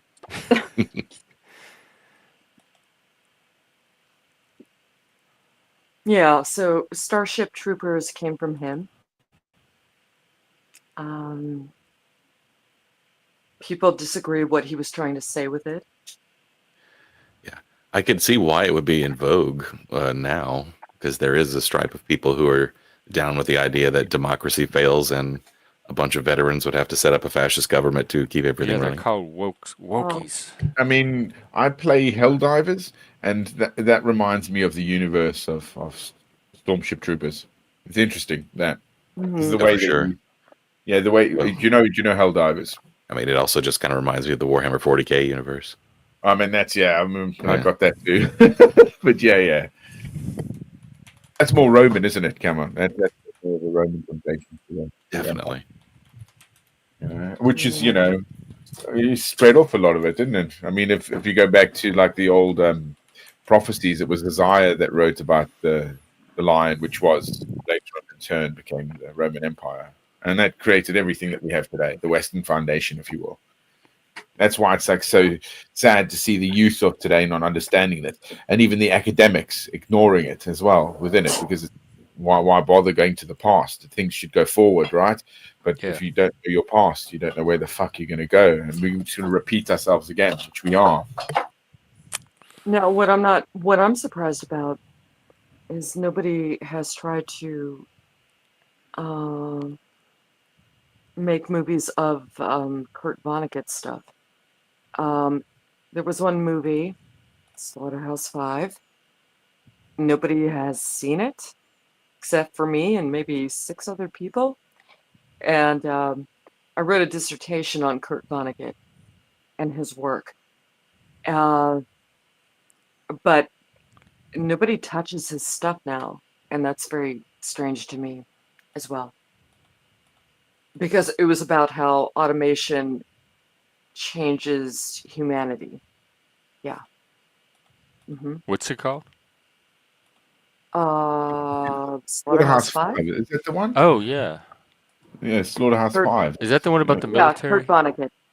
Kurt Vonnegut. Yeah, yeah, yeah, yeah. I I've thought heard they of it. did make a movie. I'm They sure did. they do. They did. Oh. Yeah, they did. Yeah. Nobody saw it though. Oh. Not a lot of people saw it. Or do you think just because of the context of what he's speaking about is like the people don't want to go with it? It's like Ayn Rand, isn't it? Ayn Rand wrote a lot about this stuff, isn't it? As well. No, I think it was one of those independent films, and it just wasn't mainstream. It was 1969. Yeah, yeah. And I don't know. So, Kurt Vonnegut, he was in oh shit. Fuck. He was in the army, and he was in Dresden when the Allies bombed it. So he had this thing about technology. Oh, so he was in the Battle of Bruges, and his unit Yeah. was captured and overrun by the Nazi forces. He was basically a Yeah. POW. So that's Yeah. that's crazy. The Battle of Bruges, holy shit! Yeah. We forget how I mean I was in the military, so I've kind of I'm not going to say I've seen fucking that shit, but I have seen action, if you will, contacts and stuff. But Mhm. when you read about what those guys that had to do that before us, how it's developed, the warfare has developed to where it is today, especially with what's going on in Europe at the moment with Russia, that shit Yeah. now, because that means warfare from the soldier standpoint, we're fucked. Because all you're going to get is a little drone, and these things, like the Russians have made ones that are like fly by wire, so it's not controlled by a signal. You don't get transmitters that can stop it, ECM or Yeah. EMP. So these wires, which are very thin glass strands, of course, can go like 5 kilometers. Oh no, 5 that's like it's kilometers. way more than that from what I've read now. I think it's like I read one that was like 26-kilometer long. Jesus. And that's a bomb on a wire, on a spool. Ain't nothing stopping that thing, man. It's fucked up, man. Yeah. It's not Well, good. Kurt Vonnegut is gone now. He died. But strangely enough, he made a guest But appearance. also, He made it. back on Slaughterhouse 5, that like doesn't it also like involve like time travel and stuff? Yeah. Yes, Billy Pilgrim. He's unstuck in time. That's the first Yeah. line in the novel. Yeah. And but he actually made an appearance in the movie Back to School with Rodney Dangerfield, which is insane. Oh, I remember that movie. It's like he's Rodney Dangerfield. I'm not gonna go into it too far, but it was a comedy, and Oh, I this is a remember Back to guy. School. Yeah, he went back to school. This is a guy who had money. And he said to his son, "Yeah, they assigned us Kurt Vonnegut. I don't understand a word of it." And then you hear a knock on the door. And it's like, "Hi, I'm Kurt Vonnegut. I need to talk. Yeah, you don't understand my books." And and it was him. But anyway, sorry. I'd say people are primed for that kind of stuff now, as being heavily into sci-fi Yeah. and like movies like Tenet. And Well, yesterday I tried to watch the first episode of Severance. I've been watching that. I tried to Yeah. watch it too. What did you? I couldn't get into it. What was your Oh, experience? man, I like it, man. I like the notion of it, It but I was can see too why. contrived to me. Well, I- no, you Well, gotta no, for me it because was about pacing. It's like, oh, this is kind of interesting, but the pacing not that great. So I'm gonna try again. But I started the first episode. Well, as you know, it's 2 different entities, and it's also to keep, say, corporate secrets. It is a clever way. I if love you when want a narrative is hinged on one strange premise. I love that stuff. Oh, Like, you it's did. just Yeah. They take an have to entire really like pull it a off. normal thing, and then just like one madness. enormously strange premise right in the middle of it. Yeah. And now But it's so weird. what is the other one? It was about a clown. I don't think many people watched it, but I like that sort of comedy. What's it called again? I'm gonna try to find it. A clown. Shakes the clown, It's about a clown. It's really fucked up. Oh, hang on. the alcoholic clown. It. No, I don't think it's gonna call it clown. Hang on. It's a series. It was a series. What's it called again? Shit. Describe the plot. Maybe we Here, can I'll help. try to Google for it. It's recent. Yeah, because you're not talking about It by Stephen King. It's So called No, Baskets. well, It's called Baskets. Basket. Yeah, I was about to say. Oh yeah, I Oh, think I saw that. part of Okay. it. I tried to. I started And watching. Zach it's very, Galifianakis. I love him. but it's very, it's very, it's raw, and I like that. I Louis like C.K. raw comedy that people go, oh, I can't watch that because it reminds me, or it is life. Life is a fucking terrible thing that we have to constantly What? face. This barrage of hell that we take and we make light of it and laughter. And there was a couple of things that happened in the UK a few years ago where they fired some firefighters because they were making jokes of death. And it's like, well, no, if the firefighters are first responders, generally at RTAs, traffic accidents, and they're sitting there with the guys that are dying. So you have to take comedy and make light of it. And yet, because this WhatsApp group got found out, or somebody leaked it out, and the way they were making it, they kind of pushed them out. And I was like, that's disgusting, you know. If you go see death all the time, if you're dealing with people that, you know, looking at you and holding you as their fucking heads are fucking going and their guts are hanging out, and there's nothing you can do for them, and seriously, you're going to take that and you're going to see that daily or weekly, and you're going to have a way of dealing with it, and a lot of it is comedy with your group, your peers. And, you know, but we want to society wants to sanitize everything. Everything has to be this and that. If it's not, then you're the racists or you're a bigot or something. It's terrible. That's why I like Baskets, because it deals with, you know, the shit that we all have to deal with in a way that people don't like. Well, they should get their jobs back. Did people protest? No, not at all. I mean, we've got a guy that he I think a teacher who in this country again who drew a caricature of the Prophet Muhammad, and he's still in hiding. This is 2 years down the line, death threats and that. And then this, I think last week or the week before, a footage came out of an Islamic school here, and the teacher was running around beating the shit out of this young teenager, this young boy, like beating him, and nothing said about that because it's a cultural problem. You know, that's cultural. You can't say that, but everything that we have to do has to be. You know, again, that's why they say there's a two-tier system within the UK at the moment, and that you can feel this tension starting to bubble up. Like, oh, is there going to be a civil war here?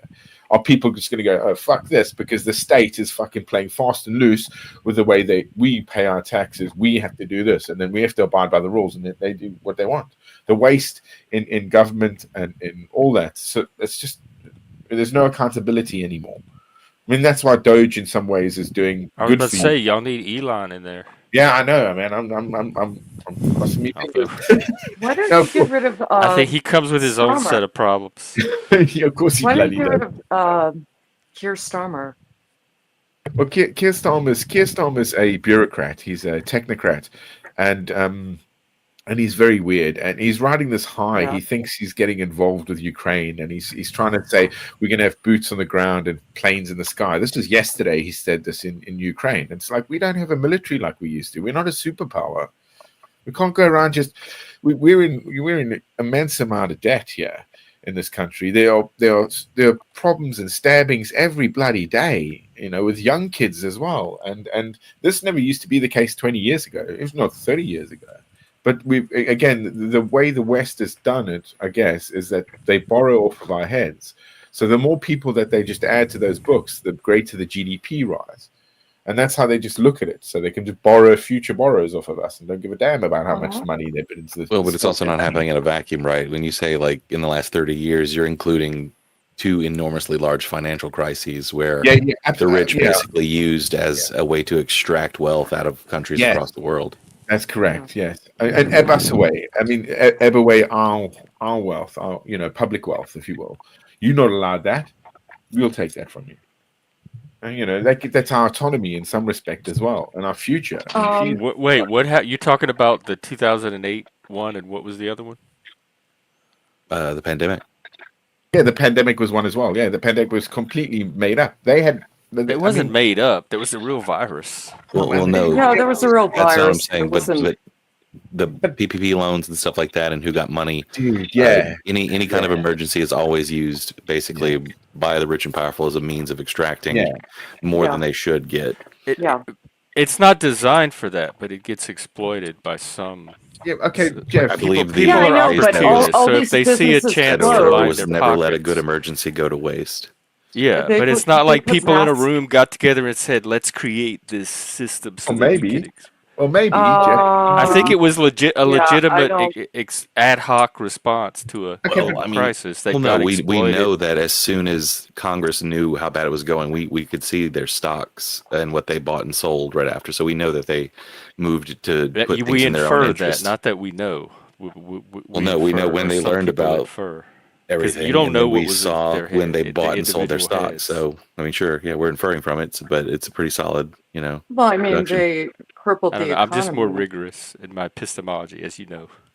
Well, they Sure, crippled sure. the economy, and they try to control how we move. And the thing that disgusts me the most is they made kids wear masks in grade school, and that messed Their up. development. Yeah, these Yeah, kids' But the development. the wearing Are, the mask no, thing was they- not that crazy or but Jeff, insane to Jeff, me. their Like it development. seemed yeah, where but where there's a global Wait a minute. pandemic, keep a mask on until we figure out what's going on. It But, was but, didn't seem like something from but a Jeff, horror film or a sci-fi dystopia. yeah, but Jeff, they pushed on that people were dying in the streets, falling dead. That was not yeah, the case. yeah. They- I don't remember that okay, particular yeah, exactly. narrative. No, Well, no one said dying in the streets, but morgues were overflowed. There yeah, were exactly. semi I do trucks remember of like the portable hospitals. There morgues. were some Yes, hospitals hospital. that Yeah, were anyone who knows overcrowded a and worker a from lot a of hospital at that time bodies. knows that it was fucked up in a lot of Yeah. places. And that Well, was they were- early, like when it first hit and nobody knew what was going on. yeah, but It they was put one people way, in and then it comas started and to stuff, didn't level they? off once they figured out how to But Jeff, God, how get do we it get under back on control. this subject? I don't know myself. Just probably because of the money and Let's the go back to crash you said before. Jesus. I think the pandemic is one of those crises where people are going to see what they want to see, and they're going to Well, read guess their what, own guys? concerns In a into few it. months, we'll have a whole new bunch of problems to talk about because you'll be in the middle of a recession. I thought we already were. Yeah, we are in the middle Already, of it. already are. Yeah, I'd say we're there Is already. there Yeah. official? Yeah, we're there already. It depends. Hopefully, we don't go to World War III. That's the one thing I want to see is actually just calming the shit down in Europe and NATO. If it does escalate, because we've already separated some of the powers, that be with BRICS and that, and See, I think we just have different definitions of what that means. I think some people think that calming things down is. I mean, we both agree that stopping fighting is the baseline, but some people think that stopping the fighting plus just giving Putin whatever he wanted in the first place stops it, and other people say no, it's not actually stopped unless it's back to where it was and the invasion is negated, and then it's back to the starting place. Because I don't think for me the worry just saying like, oh, this guy did, we should give him this country that he invaded just so we stop fighting. No, I don't agree with that as well. But for me, it's not that. Country took over Florida, and they're like, "Hey, we should give him Florida just so people don't die anymore." Yeah, but the West has given up Africa, hasn't it? China and Russia are now pulling into Africa and taking Africa, and that's where well, the resources they just really are. gutted USAID. Yeah, completely, and us lot. I mean, France and Britain and all that, because every other country is going to be ascendant because we're pulling out our soft power from most of the planet. Yes. Yeah, and that's also because of the way that the narrative is pushed to the African man, that white man bad, and the Western Hemisphere has done this to you. So, and go figure, because of Libya, that's why we have so much trouble here in Europe. That's where a lot of the slave trade is coming in from, and the smuggling is Libya, which we collapsed and stole Gaddafi's gold, and now that place is three factions. And what's happening in Syria, which Russia was say like one of the things we're almost like batting 1,000 on is really messing up the idea that if you give up your nuclear weapons, you're going to be just fine. Like almost every single country who has done that, like Ukraine is one of them. Ukraine is a country who gave up. I don't know if I would have like done that. Like that's a lot of trust. Nuclear weapons with the promise that we would protect them. Yeah, The Soviets, I actually kind of agree with that. So the Soviets gave that away. Then that wasn't really us that in respect to that, because they shouldn't have been encouraged to go to war with Russia. They're too small. What do you mean go to war? Are you going to war with someone when they invade your country? Well, I mean, what do you think about the encroachment of NATO? Yeah, I mean, Ukraine's basically all that's left. It's the only buffer zone. Is Ukraine its own country, or are they just a satellite of Russia? Should they do what Russia tells them? Don't they have a right to choose whether or not they want to be in NATO? No, but I They're don't not think supposed to be in NATO because the agreement was that NATO wouldn't move in that direction, and NATO moved in that direction over and over and over again. and basically Ukraine is the only thing left that NATO hasn't absorbed. And so Russia had, there are some geopolitical things that So that justifies the invasion then? poked Russia pretty hard. The justification No. is no one's going to find any justification. That would be, I think that's a fool's errand to try to, but understanding the feature, the actions that led to it on all sides. Well, what was the point of the NATO thing? So like, Ukraine Minsk wanted to be agreement- part of NATO, so they would not be invaded. That's literally it. yeah, but see, back with the fall of the Soviet Union, there was an agreement that NATO wouldn't move. Which direction is that? East?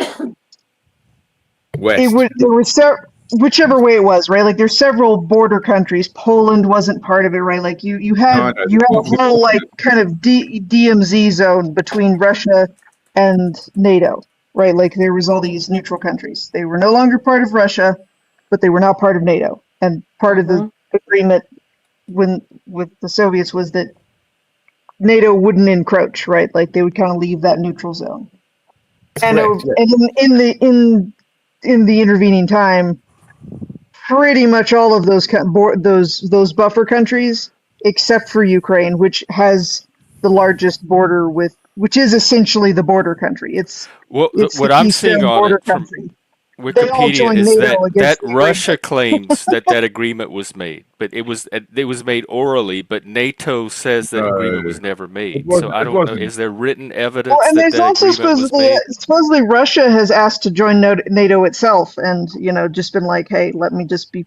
Because if Russia friends. saying it is the only source for it, I'm going to be skeptical that I mean, that's not agreement where was. Because I've seen it lots. I mean, I haven't like delved down, but I mean that makes sense. I believe that was Because I'm probably delving the right agreement. now, and apparently there's no written agreement that was made saying that. That's Don't they have possible, the Minsk agreement. but it's still the encroachment of NATO. I mean, you can't ignore that in a geopolitical sense, right? Like, it's an aggression towards Russia. No, it's interpreted by Russia as an that's a really aggression, but Russian just because position these to other take. countries want to join NATO doesn't objectively make it aggression toward Russia. I mean, it's a Has been security I'm with concern. Effigy. part of These the last 2 countries, they're decades sovereign nations, so they can invading do what they countries. want. Right. If Russia But wants it's to a interpret security that a certain concern way, for Russia. I'm not that's saying on Russia is Russia. justified, but I'm saying if you look at it from Russia's perspective, you could understand why Russia would not. I can would not be happy with some of I these can They're things trying see to other for reabsorb countries geopolitical security. handling it differently. So, like, They're trying to interpreting it as reabsorb old aggression and then countries. invading as a result is not a necessary perspective to take. It's the I perspective think Russia it's decided to fair. take. I'm But not there are necessarily alternative fair. ways to deal with countries joining NATO. But And no, Jax, I did not hear about the teddy bear porn. I'm just saying it wasn't from out of nowhere. I mean, I'm not saying they should have done it, but it wasn't like surprise. No, it's We never out of invaded, nowhere. right? Like there was a It's lot of invaded lead nearly up to all of that. Russia's invaded nearly every border country since the Soviet Union fell. Like that's the whole point. That's the whole reason why they Hang on, wanted to hang on. join NATO.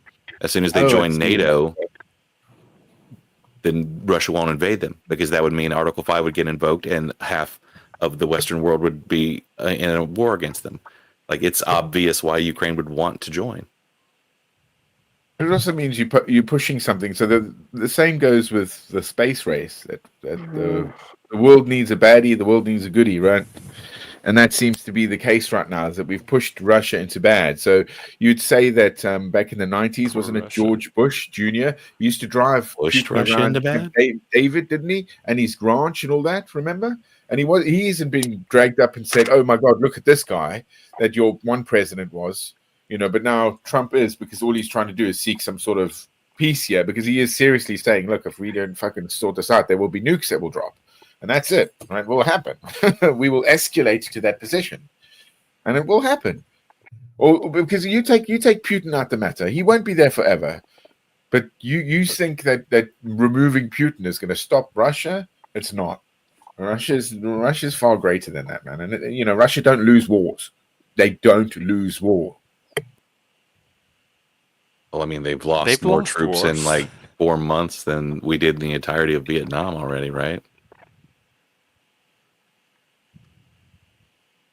Yeah, I probably. I'm not sure on the I don't know. stats. I have a hard time mustering sympathy for Russia. They seem like the aggressor. Right. I They don't seem have like sympathy I for bullies. can say Russia. this I for don't have China. It's sympathy hard for to Russia. China, side but with I the like look at bully. China and think what bunch of scumbags for what they do to the Muslim Uyghurs or the Urus and things like that. Nobody gives a fuck about them, do they? I have a It's the hard same. time I mustering mean, I pity give a either fuck. I side. just don't know what I can do about it. I sit over here in America. Like, No, I know. Well, Well, well, why I know encourage what a we can do. city? We can Why not encourage a buy Russian country? propaganda. We can not buy into that. However, why encourage a country that's approximately the size of New Jersey to go against Russia? That's not How could we witchcraft. possibly practical. encourage them?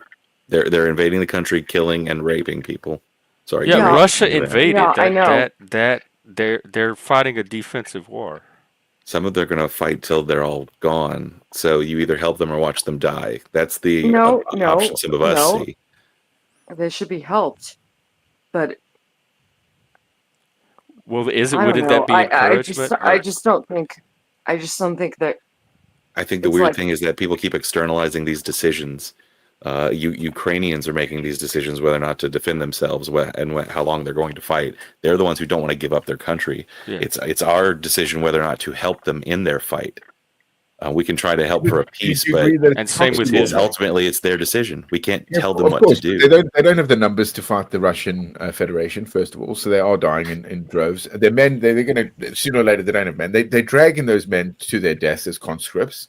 So fair play. If we want to throw them more at the meat grinder and throw more money at it, they're not going to have the men, and then we'll just throw our men at it.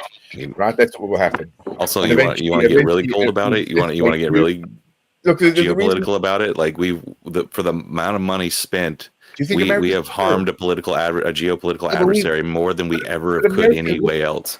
but They've look, lost more troops and demoralized themselves. The whole country doesn't even think that Russia's a superpower anymore because of this. They think they're a paper tiger with a crappy army, and the only reason anyone even listens to them is because of nuclear weapons. They couldn't uh, handle a modern army at all if they fought them, and it's been proven completely obvious at this point. nuclear weapons. Well, sure, and that's all it comes down to, really, because now the game is done. The game that everybody's been playing since World War II, which is all the nuclear powers can treat the world like a chessboard and have their proxy wars and all this stuff. That's kind of coming to an end because now Russia didn't keep up, and even though it's got nuclear weapons, it's got an absolute crap army as far as like armaments compared to modern warfare. We're funneling in decent weapons, not even like probably super state of the art except for drones, over to Ukraine, and they're holding their own against like an enormously larger opponent, like putting out casualty numbers that are absolutely insane, changing the definition of modern warfare, pushing back a navy for the first time in history without a navy of your own, like. Just wild stuff. through the support of the West, because these weapons Sure, didn't yeah. come from them. All They we're came doing from is us. handing them to them and letting them Yeah, do. but no, you don't just hand weapons to them. You have to teach them how to use the damn weapons. You can't just, here we go, mate. This is it. It doesn't work that way. Obviously, But You know, they're the but ones in the using it. sense go of, online and yeah, read they're the about ones it. And then using it. crap. They don't have the men for it. Look, I'm not saying that what Russia is bad, Ukraine good. The whole thing is fucking stinking. All right, and it is going to get worse if we don't Hey, have well, some. fuck. Why is everyone afraid to moralize this? Ukraine isn't the one that invaded anyone. It's really easy. Like, why do you have to Yeah, be like, oh, no one's bad, no one's good? Yeah, okay. someone invaded the other country. Why is it hard to say that in this day and Iraq? age? No, but Everyone's such moral cowards. But America went to war with Afghanistan and Iraq, right? And then we all those other things. Were those good wars? Yeah, I remember that a lot great too. thing to Yeah, have? You guys invaded it, and you dragged the world into that. And then fucking where's A. the up Yeah. there? Where's that? Trust Where's me. that from? I was one of the minorities in the crowd protesting that shit, man, when that was happening. I was not going along with that. No, I was doing my damn best you as a good for you. fucking college And it student. still happened, didn't it? So it still sees that it's going to carry on. I think, unless we do, I don't know. I don't know how this is going to end, but we have to end it somehow. I've got to go, guys. I've really got a mission. Thanks, Jeff. Thanks, Manuel. I hope it goes well today, African. I talking Good to you. seeing you. I mean, we'll always catch up on this conversation. I'd love to, man. Because, like I said, Effigy, it has changed the face of warfare. This stuff completely, Yeah. and Totally. it is unbelievable where it's driven us. But it also, again, like they say, with war comes innovation, And that innovation, and especially with this machine learning, holy shit! Where the Scary. bounds and leaps we're going to, man, are unbelievable, Yeah. unbelievable. I mean, And I agree with you on that, Pan. We don't want escalation. No one wants that. No, one. of course. But Russia ain't gonna like pull out. That's why I think it's down to it. It is just about the minerals, If you and let it is bullies about get giving away with away it, they just take the more. energy. I can't get away from that principle. Like it's especially with Putin. Like if you let bullies get away with it, they will just take more. Yeah, I mean, but then we should sort out China as well. We shouldn't stop just there. We should go through with China, because China also do things subversively that aren't good, man. They don't give a fuck. And we're not seeing that because it's not as the aggressor as they put it, but it is. Well, they haven't made a move on Taiwan yet. Yeah, I know, but they're going to sooner or later. Look, Right, that's a what we'll have to determine. There were some messed up photos that came out the other day of showing like enormous, like amphibious, like carriers practicing in the South China Sea. Going around Taiwan, going around it. Oh shit! Yeah, just practicing on beaches, and everybody's like, "Oh, just over here, look at us." Oh man! And today I think the Houthis launched a rocket. We're aggressing against them, probably for good reason. They launched but also Canada. Yeah, I mean that shit's going to come down, and that's a proxy war again. That's coming in from Yemen, from where's it, Qatar, and the UAE. That's where it's all being funded from. We've created these badass proxies everywhere that are actually, and we're not telling the public about it. They don't want to know. They just want to make it simple. They want to simplify it. Bad man, good man. That's it. Not without understanding that this is far more complex. Okay, guys, take care, right? You be safe. Take care, Africa. We'll see you. Be safe, guys. Much love. You too. Bye.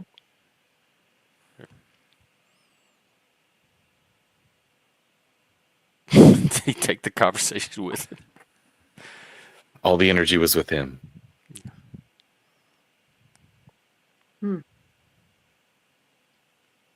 So how's it going? Yeah. Pretty good. Gonna have to try and sleep soon. Yeah. I was gonna say I can't stay up Saints? super late tonight. Do what? I said I can't stay up super late tonight, so I can hang out for a little bit longer. Well, is there any topic you want to get out before you have to go to sleep? I don't know anything in particular. Okay. Because we could explore something.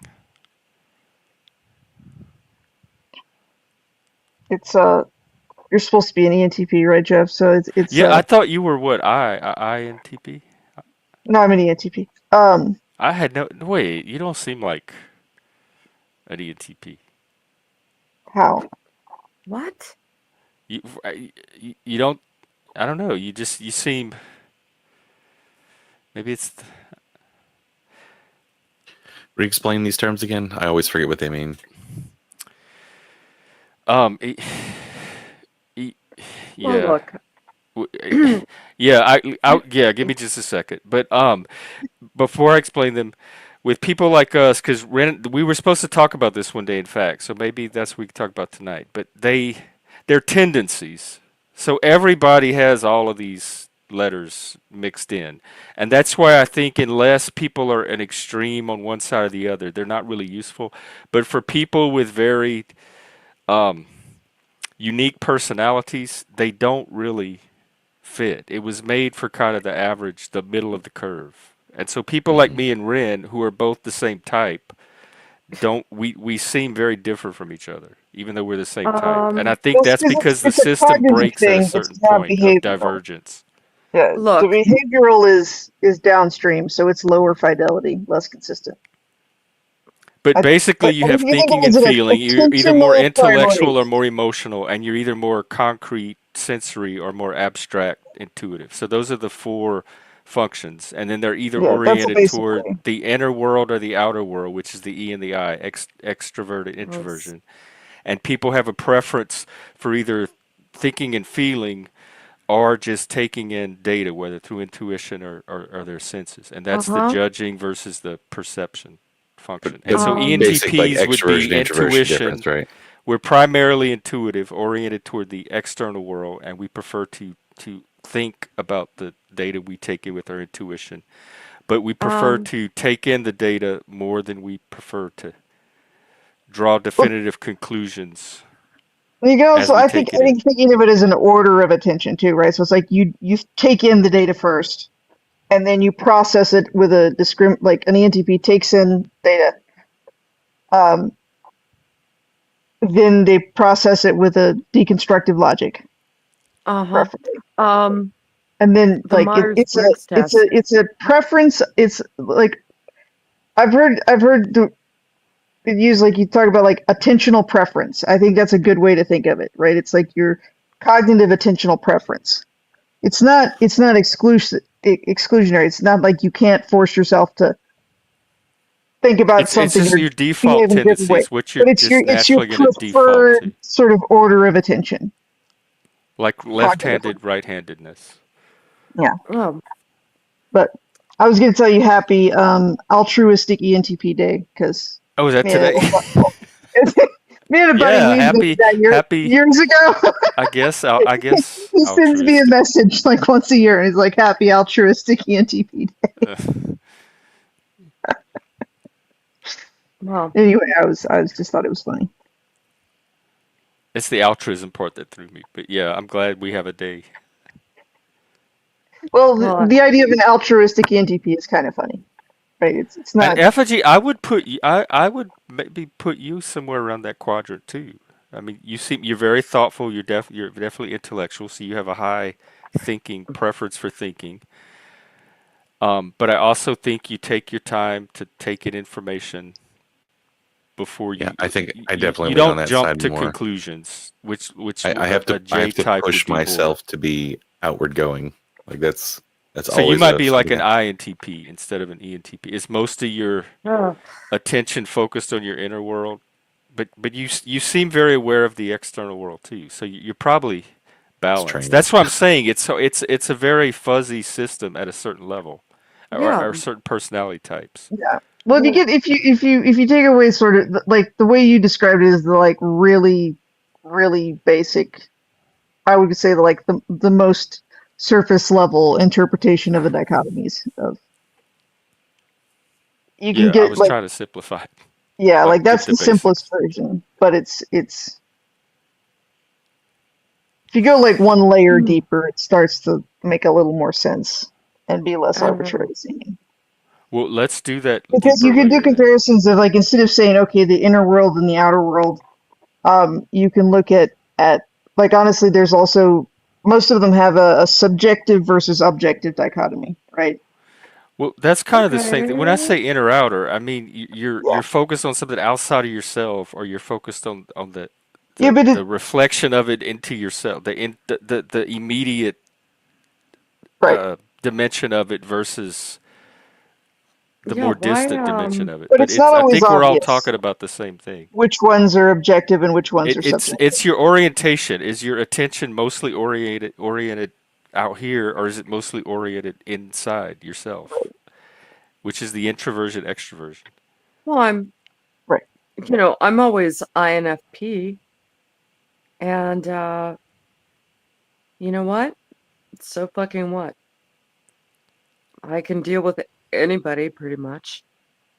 It's like, why do we overthink these boxes? People I have don't. different It, I It's think personalities. like I think I don't find them I as don't know why useful people as always other want to think of people. it as a box though. It's a tendency, it's a cluster, right? It's not a limitation, it's not a box you put someone in. It's a cluster and you're using a discretized system to sort of identify the clusters, right? Well, But they're it's also clusters. these kind of like nuggets of information are usually things that are in specific to an academic field, and the language itself is internal to the academic field, but it always ends up leaking out into the general populace in some way, right? As far as like just the terms and why do we look into it, seems like that's what academia's entire point is, just to dig into things, anything you can think of, just dig into it and try to make a field out of it. Yeah. Okay. Yeah, I mean, the overarching field would probably be called is I usually identify as analytical psychology. Behavioral psychology, yeah. No, analytical Personality psychology, psychology. not It's specifically based on behavioral psychology. observation of human. They look at humans and they notice things about them. So some of them Because think you're more than attempting they to feel. create systemic models that you can that then you can use, you can look for metrics within, right? Like there's a focus on metrics and discretized models, right? That's sort of the analytical, to me that's where it goes in the direction of specifically analytical psychology rather than Mm-hmm. the more traditional, Well, commonly known sort of areas of psychology. You know, yeah. the big five personality system, that would be considered part of psychometry.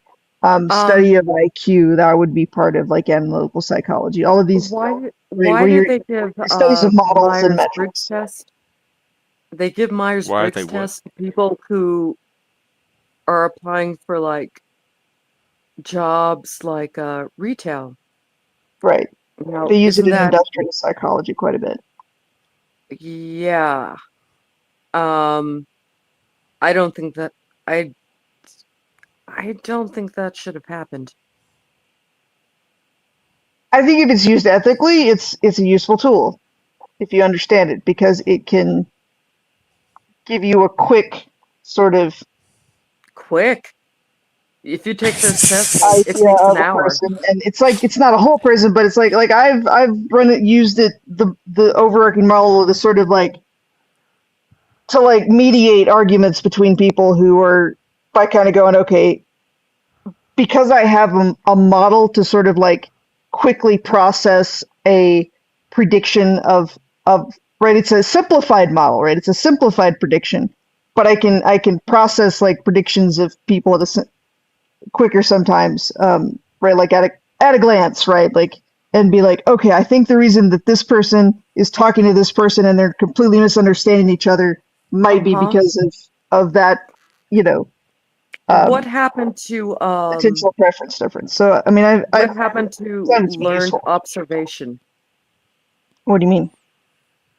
Um, if I talk to this person for a while, I kind of get their personality Yeah. and Right. But what if you look. don't have time to talk to them for a while? What if you have a job and you walk into a room and this person is So talking to this so person and they're having an so argument? It again, so it's the you can use solution it. is that, Models can be used to accelerate. Um, But they're look, they're low res, and I they're think low there's res, right? I'm not saying it's the ultimate. I'm saying that it can be useful in certain situations no, it's to like process no, it faster. I'm just saying it's like yeah, okay, so all right, you can't see what whatever. And it's like, oh, take this 2-hour personality test, and I've taken them and I understand them and I know what they want to hear. Okay, so it's like what what's the point? It's it's it's stupid. It's you can't interview me for 15 minutes and like tell me, get some kind of like uh guess how I'm gonna be. It's like what happened to personal interaction and Yeah, instinct, and it's like, yeah, I could take those tests till the live long day and I can do it. But it's like, I don't know. I don't know. I just think about it I'm, sometimes. And yeah. it's I mean, I'm going to say strange. from an industrial perspective, right? If it's like an industrial psychology, like and that person is in charge of that. Sadly, and this is true in a lot of instances, the need for it is sometimes outweighed by the need for records and receipts and proof of that you did something, right? Like the fact that they have these metrics recorded may look good to their supervisor, right? Or to the, Oh, especially in a sure. corporate environment. I'm going to say that probably is part of the reason that if they're good industrial psychologists, right? If that's their job or whatever, they probably can interview you for 15 minutes and get what they need. But because of the nature of the system in which they're working, it behooves them to go ahead and do a formal, make you take a formal Hmm. evaluation. So I'm going Yeah. to say that So yeah, it's not ideal, but that probably leans that away in the job I sort mean, of they could just easily use horoscopes and birth charts and astrology. Because Yeah. it's trying to classify people into certain types, so you can assign them to functions or assign attributes or traits to them to make predictions. And to me, it's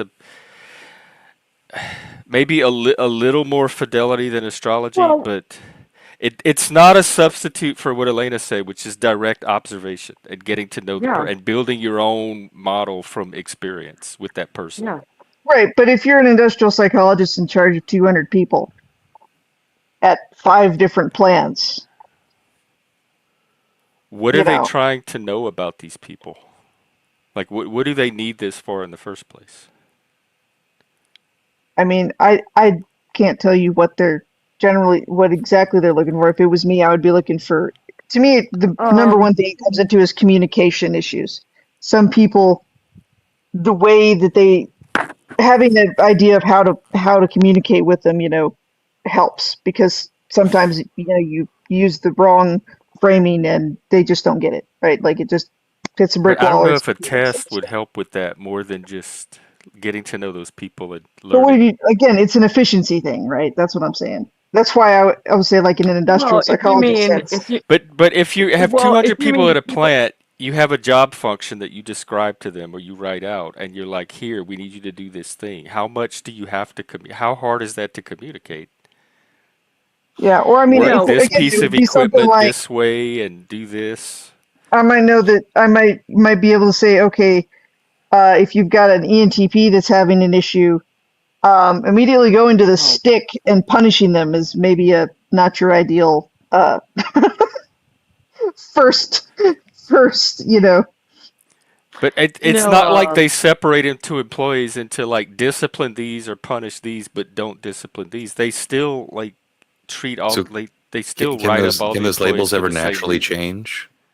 Can the ENTP change to a different label at some point? Can his behavioral patterns yeah. change to where you classify him as something different? Yeah, you can take the test again and get a different result. Based on my concept of what the sort of essential core of MBTI is attempting to model conceptually, no. What it models is attempting to model is unlikely to change without like traumatic brain injury, like severe, something like Hmm? that. Huh? So it's attempting to like model deterministically what someone's brain is making them behave as, basically. What Well, it's Oh, attempting to model the cognitive attentional preferences, which result in I'm sorry. not These not jobs. absolute patterns of behavior. It suggests patterns of behavior. But not being able to change sounds So pretty absolute to me. everybody who's hiring for a job, they're suddenly a FBI profiler, and they're profiling your psychology. This is bullshit. This is bullshit. And I'm very familiar with this. It's irritating. I can see why it Well, would be useful. I mean, As you come said, I on. can I see both mean, sides. I can see the sort of like cold Atlanta raising the calculating temperature. corporate motivations, and I can see that I can be irritated from the other side at sort of it being BS as well. I'm looking at it from a problem solving perspective. I don't know what problem it is helping them solve. If you have 200 workers at a plant, what are you trying to do that you need this, like that I you mean, can't just yeah. do I from can't go much further on knowing your people and hypothesizing talking to about them? the industrial psychology aspect of it. I know that it's used that way. I mean, It's just like souped up HR, right? Yeah. It's Yes, it is.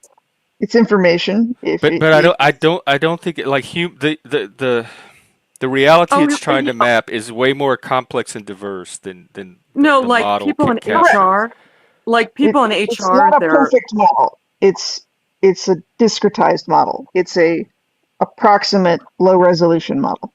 Yeah, I just looked up industrial psychologists there, and it just the description seems like human resources to me. Like I understand how it's a level above, but just the functions of what they're trying to do in industry seem like what you would call a human resources department. Yeah. Yeah. Right. Which is like how to get the workers to do their job Right. So yeah, and just efficiently. functionally, it seems like that would be the feeder Well, for that industry's those degrees. HR basically, they exist to keep employees from suing the company.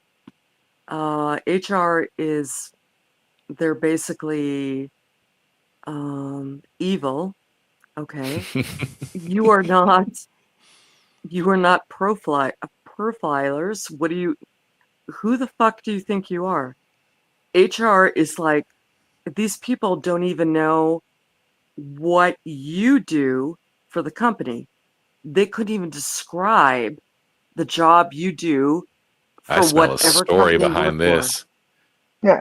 I mean, I can tell you that if I was projecting myself into that There's some position, juicy emotion coming out there. There's a right, good story I was You behind don't even this. need interviewing a test people. for that. If you come up as INFP, that to me is probably a good sign.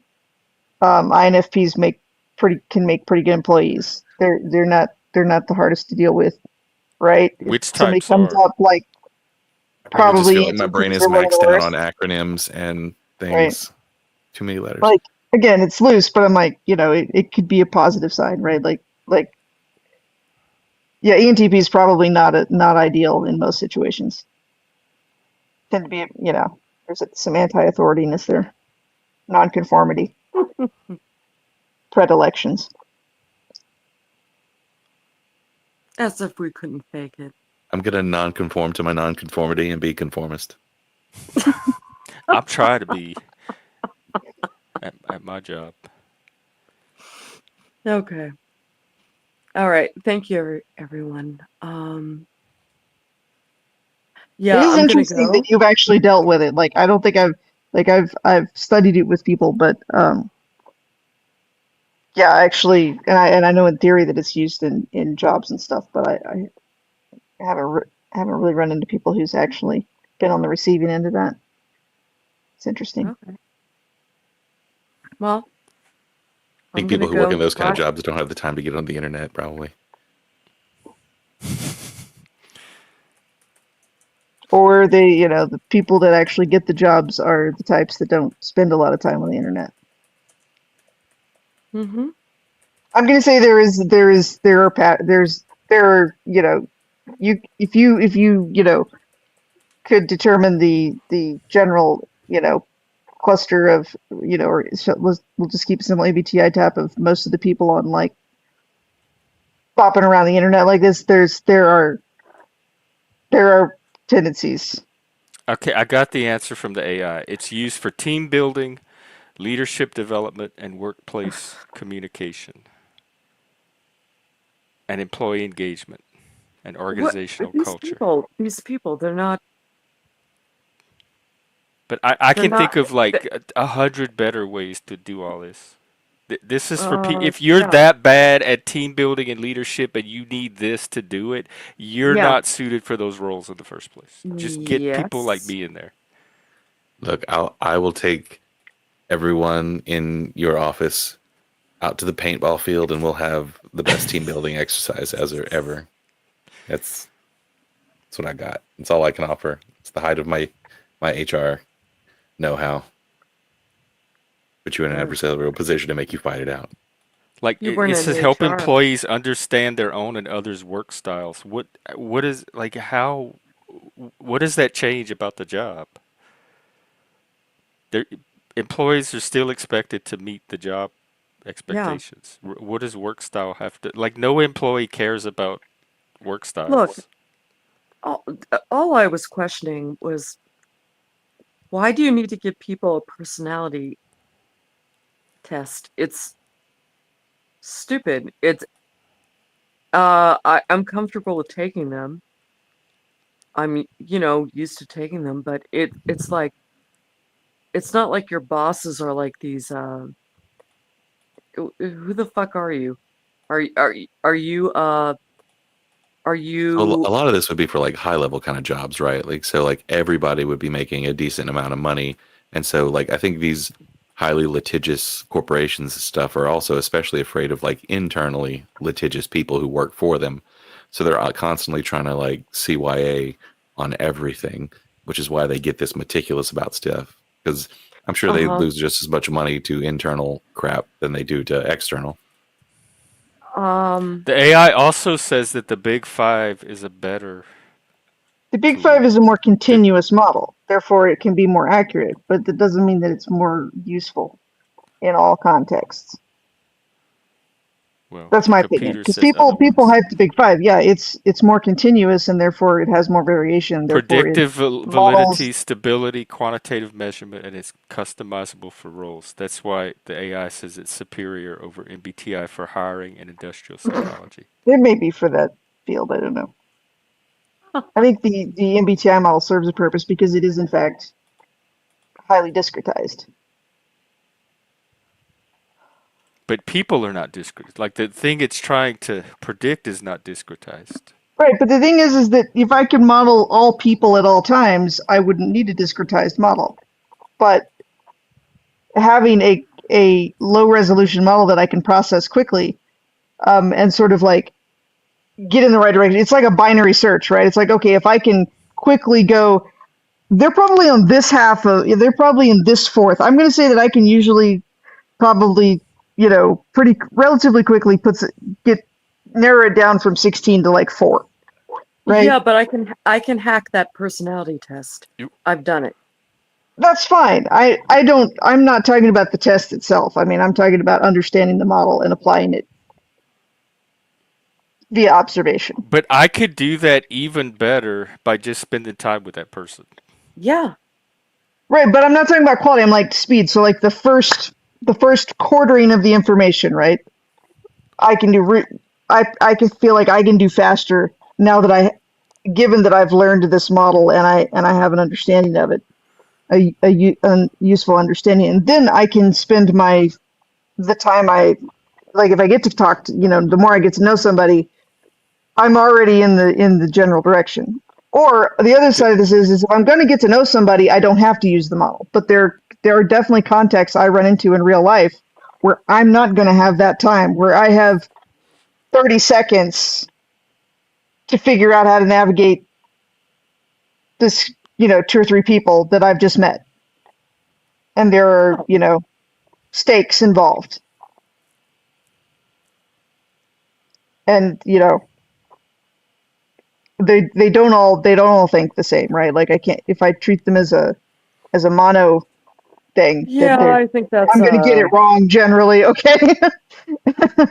But if but I I can, think if you, I you can, risk getting it wrong with like the I said, MBTI, just like even with the MBTI well, I always because of risk its. getting it wrong, but having tools to help me get it right is not. I don't think that's a bad thing. I get maybe I guess the ultimate test is if it works. If you're using this model and it works and it helps you Yeah, in I these mean that. situations, then it's hard to argue against. Yeah, a lot of the ways in which the sort of formalized MBTI model used is like in workplaces and stuff. I mean, it's not necessarily super well fitted to it. I think that the concept of the model does seem to be sufficiently accurately shaped, right? Like it is an accurate model. Even it's highly discretized, right? Like so, it's not a precise model, but it does seem to be repeatable enough that it does sort of accurately model a lot of normal variation in sort of cognitive preferences in people. So it can be useful. Because it's capturing a person at a moment in time, but that doesn't mean that they're always going to operate from that tendency. Because those tendencies can fluctuate. Sometimes, if you have a yeah, preference for thinking, that doesn't mean you're not going to use feeling throughout the yeah, day yeah, almost as many times as you use thinking. And if and the test is just capturing you, it seems one-sided, and so it could be the model itself can bias and mislead.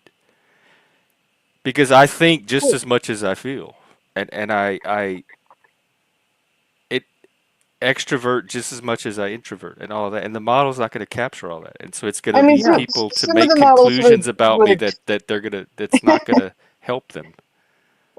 I mean, let's say some of the theory would propose that even though you perhaps use thinking and feeling in, let's say, equal doses, that you might be better at thinking, that your thinking might be more highly developed, that sort of thing, I Well, think I which is think going they to would be affect manifests aren't even. misled because they your would thinking. overlook that my high emotional development as well. Because for me, thinking and feeling are what they work together with each other and they develop It each other won't. constantly. And the test is the model's not going to capture that.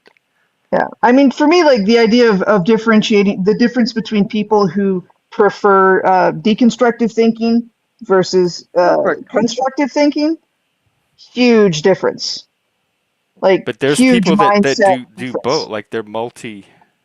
But very few, but most people have a preference, right? The capacity, I can do both, but I have a preference. My value preference is towards deconstructive thinking. I think mine is situational. Like my preferences change. I guess that's my point. My preferences change according to the situation, so it's I not think you have a always going to be the same preference. I think you generally have a value preference for deconstructive thinking based upon my interactions with you. But No, I just think it's I funny. do that a lot. But I think that that overlooks the emotional evaluation that's also going on at the same time. So Hey, people Yeah, think it's I'm like logically deconstructing thing, but I'm also doing the F in that no, but process. it's like the value you value deconstructive logic. Not exclusively, but you do value it. People who don't value deconstructive logic really, even though they could engage in it, they're only going to engage. They typically are, they're typically going to engage in it in the pursuit of Good a night, Ellen. constructive logic goal or So value. I can tell That's the big, who's that is a pretty big logical and split. who's not without an MBTI. I can tell almost right away if somebody's gonna be into logical discussions or if they're Right. averse to that. Okay, but the difference between, I mean, and like this, it's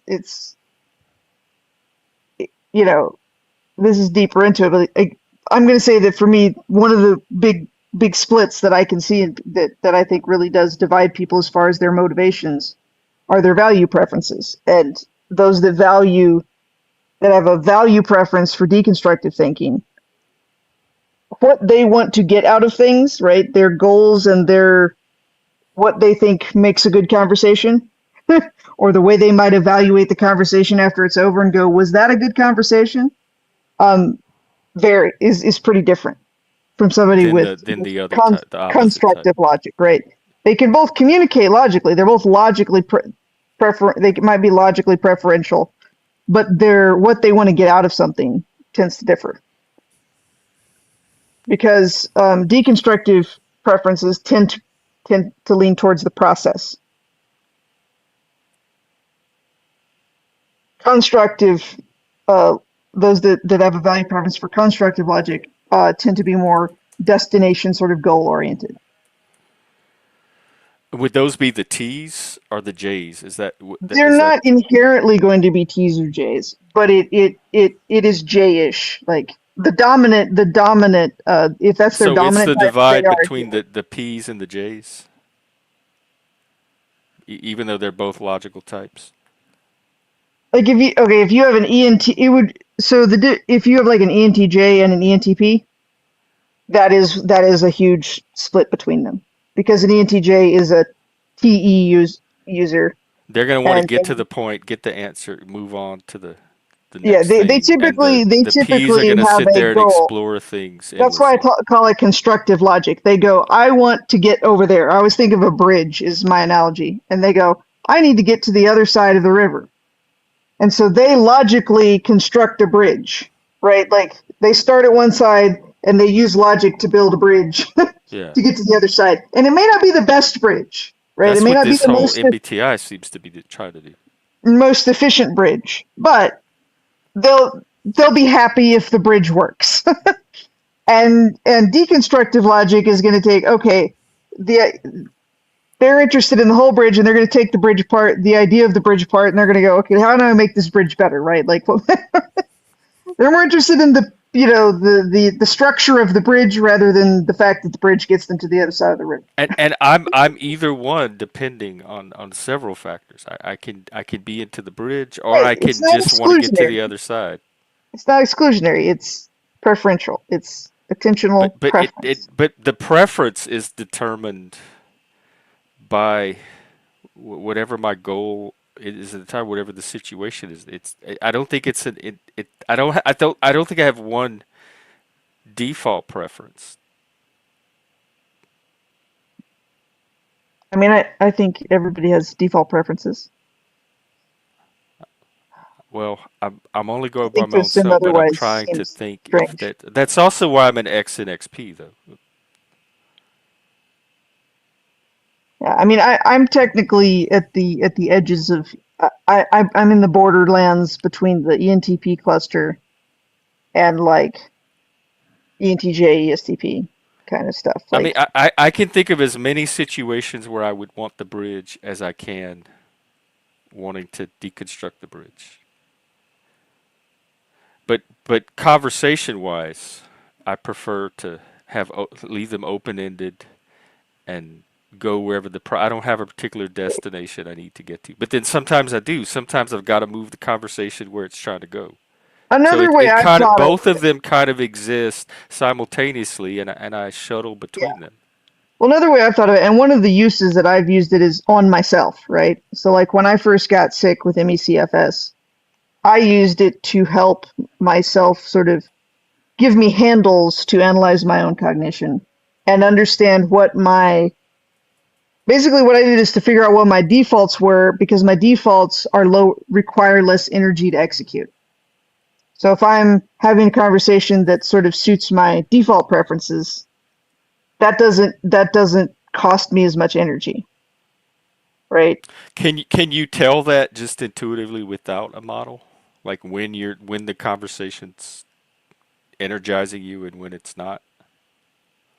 Yeah, but but at this point it's hard to tell with the chicken and the egg because I've deconstructed my own. I have a preference for I've deconstructed my own cognition using the language of the model. That's the other thing I find models useful for. They give me a language in order to sort of Now I that think makes there's sense. Okay, handles, right? It the gives me a language part makes language sense. to do the math with, right? So that Yeah. instead of just going intuitive feeling of this sort of thing that's going on in my head and this, right, it gives me a language to sort of go, okay, I can kind of build like almost mathematical expressions, to sort of store the information and kind of hold on to it Yeah. and compare it to itself, right? Like that, I think that's And to me that's astrology an does that for obvious a lot use of of a people model, too. right? It gives you a language to sort of grab hold and label pieces so that you can sort of move them around and hang on to them. Yeah. Okay, I But can understand that yeah, aspect of it.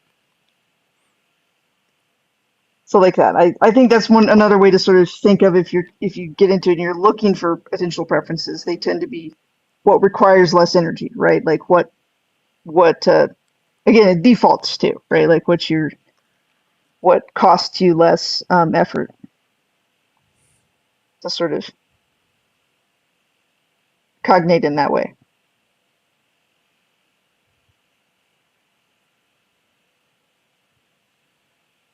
Yeah, I think language works for me. Seeing it as a language.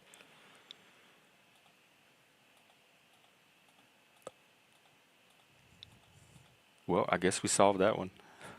Well, the other We advantage of the language is deconstructed like that we got our bridge. if more than one person studies it and then kind of compares notes so that they make sure that their models match up close enough, then they can communicate across brains with that language, right? That's what I used to do with the people I studied it with, and it's like, okay, we could have conversations about cognition pretty quickly because we had this language we could sort of shortcut a lot of Yeah. things with. But even like we're doing it tonight and we have the language and we're not coming to the same Yeah. conclusion. But I I guess at would say least that we our have we're models doing are it in a still specific language. our models are still like you've learned the MBTI language to a basic degree, but our models aren't quite. They're still a ways. They're still quite a bit different. It seems the deeper you get into psychology, the more deterministic it seems. Psychology I don't itself really are the models. see it that way. I think that by elucidating the elements of the equation, the variables that are a bit more easy to determine or repeatable, or habitual, I think that helps. That in turn sort of shines a light on the ones that aren't, right? It just because some parts are pretty predictable, that just adds more weight to the elements and variables that aren't.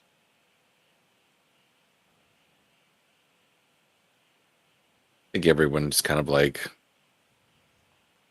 gets a little stiff whenever they hear people trying to Analyze categorize the people brains. into kinds of people, right? Because once you start categorizing people into kinds, it almost seems inevitable that you're going to categorize some of them into like undesirable kinds. But we Which, do it's like just we true. do We that do all the already, time, of don't Let's we? course. I already was just do going it. to say that. But what if your personality type becomes like an undesirable kind? Not just like you're a psychopath or something like that because of your brain being a functional in a certain way, but what if all of a sudden, you were labeled this personality type, therefore you are not capable of getting certain kinds of employment or something like that, like who knows? Of course, we're talking, I was I mean, already that these person. stuff and The stuff thing in is like, that if I was already that personality type to begin with, so it doesn't change the reality of the situation at all.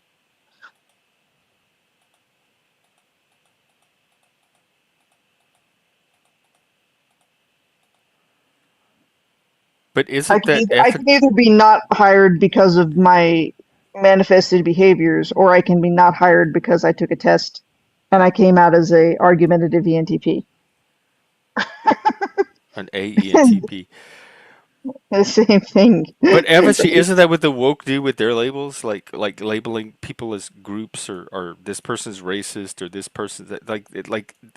I think that the impulse to classify phenomena is enduring in human, or at least well, Western I mean, I human think culture. that's classifying like specific kinds of beliefs on things, right? But when this seems like broader, like as in an overarching type of person, right? But it's still attached. Like once you get a label attached to you, then people make certain assumptions or draw conclusions about it. It's somewhat more of a barrier than a useful tool. I think it can be. I don't recommend that everybody learn I think, try to well, I use also it. think tools can be used for good or bad, right? Right. I mean, I try to use it. I go, okay, for funsies, I often do like a quick guesstimate, right, when I meet someone. And then what I do is I set that aside, and as I interact with them, if they do something that sort of fits that pattern, I go, oh, that's funny. And when they do things that don't fit the pattern, I go, oh, that's an interesting data point too. And then I've done that long enough that that's why I do kind of think that it is a sufficiently accurate model to be useful, is that I've done that enough times that the people that generally fit the pattern of an ENTP there are repeating behaviors that I've seen, right? Or ticks or little, right? Like it can be small things. I mean, it can be the way I focused a lot on the way people talk, and part of that is because most of where I got into this was in online like chat groups like this, right? Where that was one of the sort of purest signals of information, is sort of individual that I can get, is the way people talk, and there are patterns to it. That correspond to the model. Yes, Well, the way that I you mean, know. I could also say that patterns of people's moralistic behavior correspond to the D&D alignments of good, evil, and neutral and chaotic, right? Sure. I can make human beings fit to whatever model I've got. Right, you can apply, if it's a reasonably accurate model, you can apply it, and it will produce some level of consistency. It's important to Gotta watch out understand. for those lawful goods. Yeah, I mean, it's important to They're never understand up what to any level good. of consistency and at what levels the consistency exists. Like, in my opinion, that's the biggest thing with the analytical psychology models, is that people want them to apply with not. Some people want them to apply with like 100% consistency at all levels. I think that's foolish. But people also want them to apply with the same amount of consistency at all levels. So they want them to be consistent at a behavioral level. They want them to be consistent at a cognitive level, which again, when you're trying to analyze cognition, you're always doing it from a secondhand reference, right? So there's already a built-in error there because you can't observe it directly. And then you can go a layer deeper, which I think it was like sort of the motivational level, right? Like the sort of fixations and sort of precognitive um, uh, patterns. And my findings have been that different models have ended up are better at different levels. I think Jungian observations, which essentially informed MBTI, they're most accurate at a cognitive level. There's the socionics model. I think it's most accurate at a behavioral level. There's a model called the Enneagram types. I think it's most accurate at trying to observe or pattern the sort of motivational aspects. Now they all inform each other, right? Like, like if a motivational pattern is going to inform tendencies at a cognitive level, right? Like there's a relation there, and the where the cognitive pattern is going to inform behavior, but the different models do a better job of of their accuracy is on. They lose accuracy as they move along those levels, right? So each one is kind of got to figure out where it works best, consistency wise, in my opinion. That's one of the ways I conflict with a lot of people that study this stuff as they go, or at least the internet realms that study it.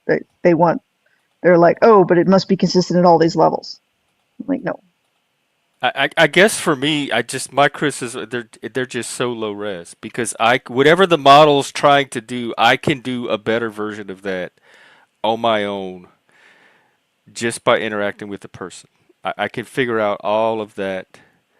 So maybe I have my own implicit model that I'm going off of, but I don't You find probably do. I find these models clunky relative to what I can do with direct experience of a person.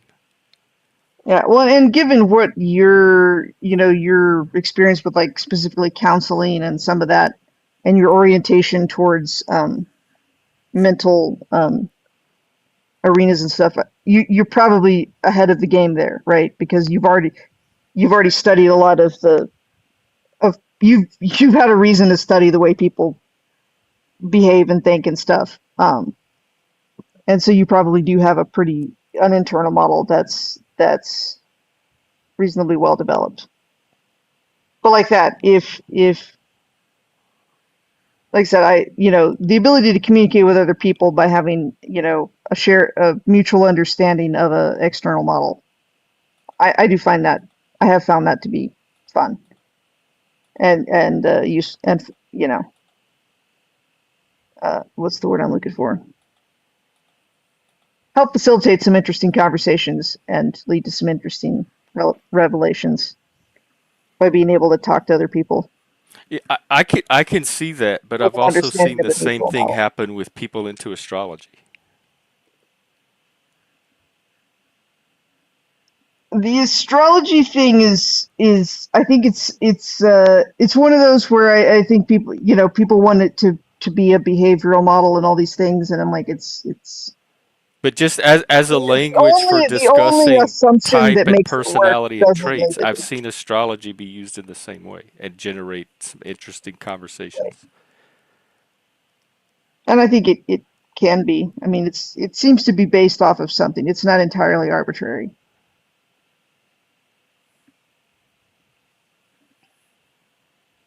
I guess I have no problem with it as a language. Again, I just thought at low rate. I think if you're going to go deeper, you have to move away from these models as your language and develop a richer, more sophisticated language about that captures the phenomena itself that you're talking about. Like I said, It I seems found, reductive. It reduces very complex phenomena to a simplified yeah, I mean, I look at it as system. you start with the basic model, right? Like your current, the way you were describing MBTI a while ago, and then you can go down the next layer. You can understand the dichotomies differently, and it's a relatively small language set, but the to me it's something you can build on, right? It's like, okay, you've got these anchoring sort of linguistic elements, Because it's and four you can functions. you It's an can attitude and build it's a that. preference. So there's those three Well, components. there's four types of functions. Like the next level is you look at a the order matters. Then you look at it's actually an 8 function stack.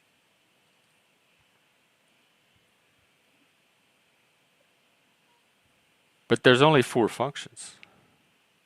I mean, they're No, modified there's by 8 there's thinking, because feeling, sensing, and intuition.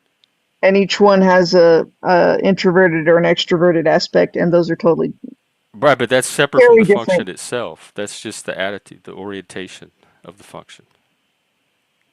Right. That's the most basic way to think of it. But But most you think introverted intuition and extroverted intuition are two completely separate functions or just different they're versions of the flip same sides of the function? same coin, but they are inherently different at the same, like they're orientate they're I think of them as looking in different directions. Like my personal model is I think of them as on like a graph on a curve somewhere out there, right? Like a mathematical. And I think and introverted intuition, right? And this is just sort of a casual analogy, but I think it's loosely accurate. It is oriented towards origin, right? The 0, 0 of that graph. It's trying to figure out where does this function, where's that sort of like core originating essence point, right? And introverted intuition tends to be oriented towards that. Extroverted intuition is they're sitting on the same spot on the curve, right, back to back. And that extroverted intuition is looking out as that function goes to the limit towards infinity, right? Like But it's it's the looking same the function. opposite It's not direction. two separate functions. It is, but it isn't. Like I guess one of the theories, one of the So sort of assumptions. as you go to that deeper layer from the basic, it starts to break down. Well, it doesn't break down too much because you get the Because it separations goes from of the a orientation is discrete pretty thing that's common. a function to something that is kind of a function and not at the same time. So you lose that stability that the surface layer gives you. It There's, starts to get I would say fuzzy. when they get to 8, I mean, yeah, but that's any discretized model, right? Like the more you break it down, the the less discrete it is, the fuzzier it's going to get when you're trying to model something continuous. But So um, then what's the advantage of going deep? It seems like it's most useful if you stay on the surface. I think if you go to the 8 function level, But there's only four functions. it allows it to model a whole bunch more stuff that makes sense. I'm Like so I confused. honestly don't even remember what it's like to conceptualize it as 4. Like But like because you just said if you move beyond the four, it becomes kind of a function and kind of not. So how can there be eight discrete functions I'm if probably moving from the four to the eight causes them to take I on mean this ambiguity? I'm not the best at explaining it. I'm good at differentiating at coming up with ways to essence wise differentiate the two. Not S- I'm not the best person. I will say that I'm not the best person to describe the model as the model is is presented in sort of a constructed What is sense. what is talking like a Star Trek fan sound like? I don't know. I'm not a Trekkie, so I don't. I've read a bunch of Star Trek books, but I'm not like a Oh, huge Star Trek fan. apparently Star Trek fans talk a certain way. but I read a whole bunch of all I kinds think of he just books. means you're a nerd. You're like All right, you can't say a you've geek read on Star this. Trek books and you're not a big fan. I mean, I Those enjoyed two it, but I things mean, do not compute. I've read hundreds and hundreds of books. So yeah, I read like 100 Star Trek books, but that was because you could get like a box of 100 off eBay. It was great. Uh, that was good early days of eBay. But yeah, like the 8-function model is Except it's not eight. That's let's throw him. It's not eight functions. You even said that. I guess the presumption is like one of the presumptions within the model, and this goes back to Jung, right? The foundations come from Jung's observations, is that um, people rarely use sort of the whole function. They use one aspect. It's either the subjective orientation of the function or the objective orientation of the function, i.e., extroverted or introverted. But the underlying function doesn't become a separate thing. That's why he developed the idea of the orientation of the attitude separate. Because if there were eight discrete functions, he would have identified eight functions instead of four. So he identified the They four, and then basically he noticed identified that different the aspects orientation of them. is incredibly important, and people are rarely equally distributed in their usage of the two orientations. Basically, I guess the idea is, from what I've read, is that the observations were is that they might as well be separate functions, right? The two aspects of each one, as far as the way people actually function, they tend to lean really hard one way or the other. Well, the model needs to make up its mind that if it The is model that thing, or probably if it might as well be that thing, because has there's a a world firmer of opinion than I difference. do. I'm going to say that the model probably has a firmer opinion. It probably has made up its mind, but there are various models, and I've sort of aggregated them all at this point, and Okay. so I have sort of a meta model, and I understand like elements. I'm like this part of the meta model is essentially shaped like the MBTI model, and it uses the language of the MBTI model, and it is consistent with the MBTI model, but it is not exactly the on paper writing a textbook MBTI model, the one that I use at this point, because that's not how my brain works. My brain synthesizes information. I take in a bunch of stuff and I go learn things individually, and then they get synthesized, and then Yeah. it's hard for me to go back. Yeah. Uh, I totally get that. Yeah,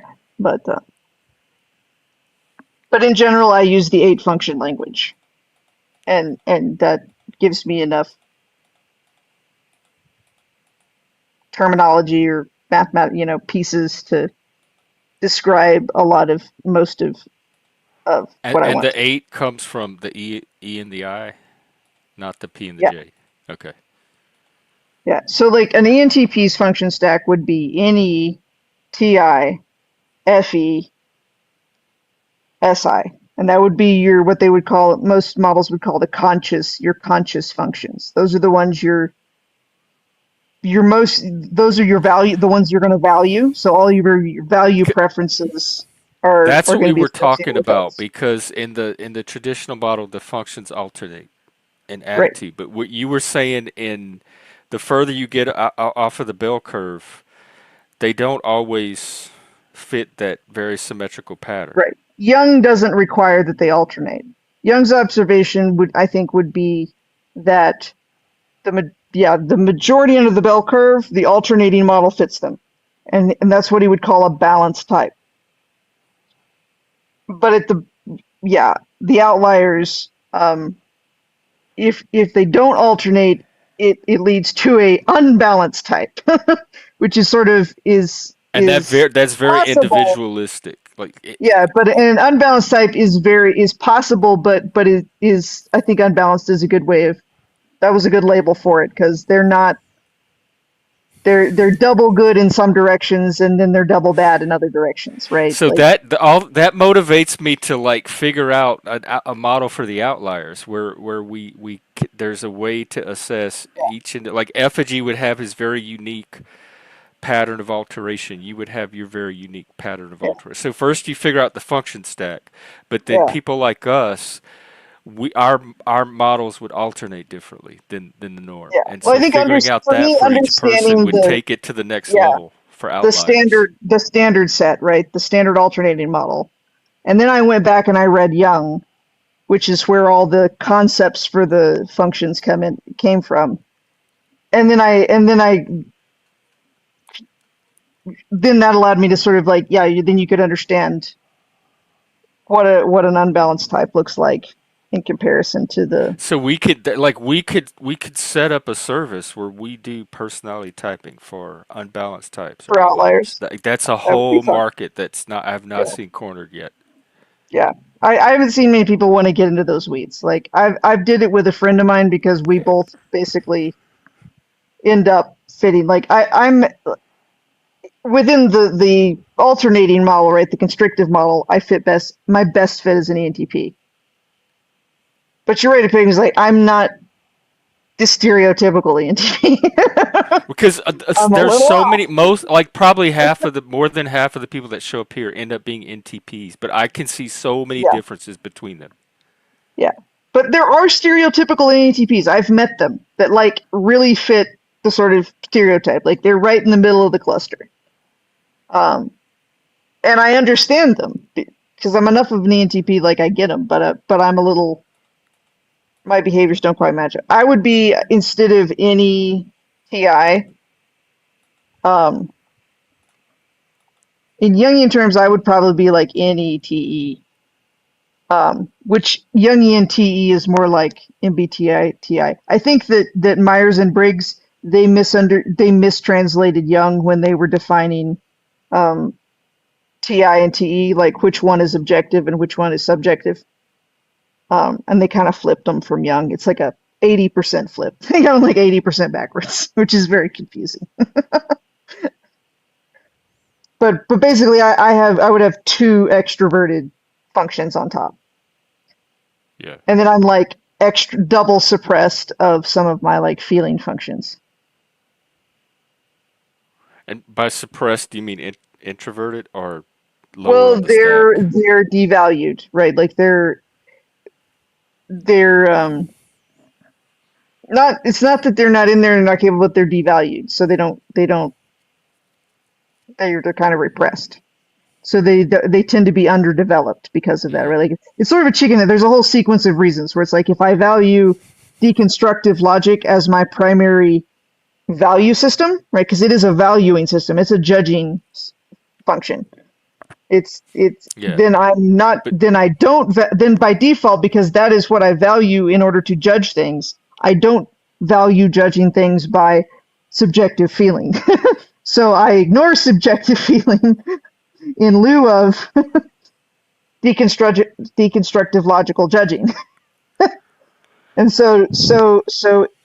subjective feeling doesn't get out much. It doesn't get developed. I don't right. It pops out like I can't kill it, but it's not right. It doesn't get attention, so it tends to be stunted, like in an ENTP. Somebody with that. So and then it's. And like if you've ever there's online tests where they just measure the strength of your functions, right? Like they don't mandate. It'll try to guess your type, but it'll just say which of the functions in order that it thinks you sort of use. And like when I take those tests, mine goes NE, TI, TE, NI, like all of the T's and N's out, are get weighted higher than the others, which is more the pattern of an unbalanced NT type well, in Jungian. that's a difference right there because we both have the T, but I'm also a very strong F, like a highly developed F, along with the T, and you're an underdeveloped F. But the T itself in the model, because we're both the NTPs, doesn't capture that particular difference. I don't know. I mean, you have feeling, but I mean, I don't know that from what I've observed, I don't know that I would describe your feeling, the way I've observed your expression of feeling as highly nuanced. So another way, like from my observation and So you talking to other associate develop with ENTPs, nuance? most Very of them, helpful, when we honestly, try to about talk about like theology. subjective, Okay, Thanks for letting me up, sorry, Jeff. effigy. We're getting That's nerdy okay. with it. You should yeah, know when we it's try just to late. Good night. talk about subjective value, sorry, later, subjective value systems, um, a pretty recurring description is that we have a kind of a low resolution set of feelings where it's like, um, I've talked, if you've seen like the emotion wheels or whatever with like the spectrum and it's got all the, it's like Yeah, here's yeah. all the variations and most of people with it would be FI seventh, a subjective feeling seventh in an eight slot model, um, which is going to be the most repressed, and ENTPs it's in the seventh slot. Um, it tends to be the low resolution, right? Like the most inner wheel. We go, yeah, we understand those. We understand, and they're not necessarily low amplitude in feeling, um, but typically they're again these are tendencies. Well, when Typically you they're described lower your emotional in suppression, like nuance. you don't notice your feelings or you don't use them to evaluate. That's complete.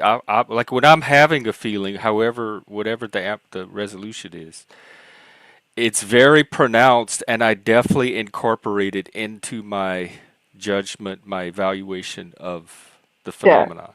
And so I that think I do sounded it less different than than you. you were describing the way feeling shows up in you, like your ability to Well, even part of that was I was experience describing and the to model that use I it in fit your in. cognition.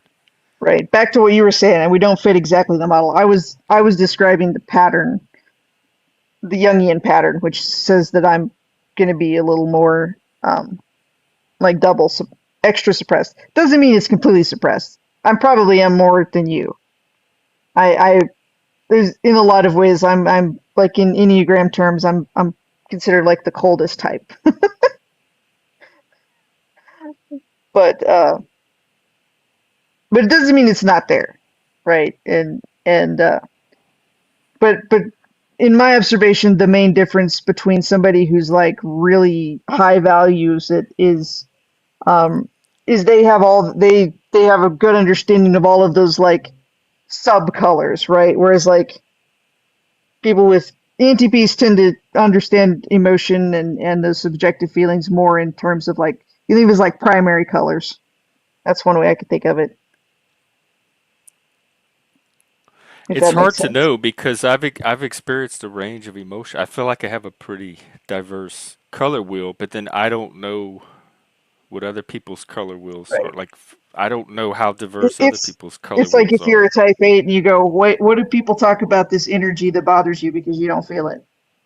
I mean, I understand by comparing myself to other people like that are not my type,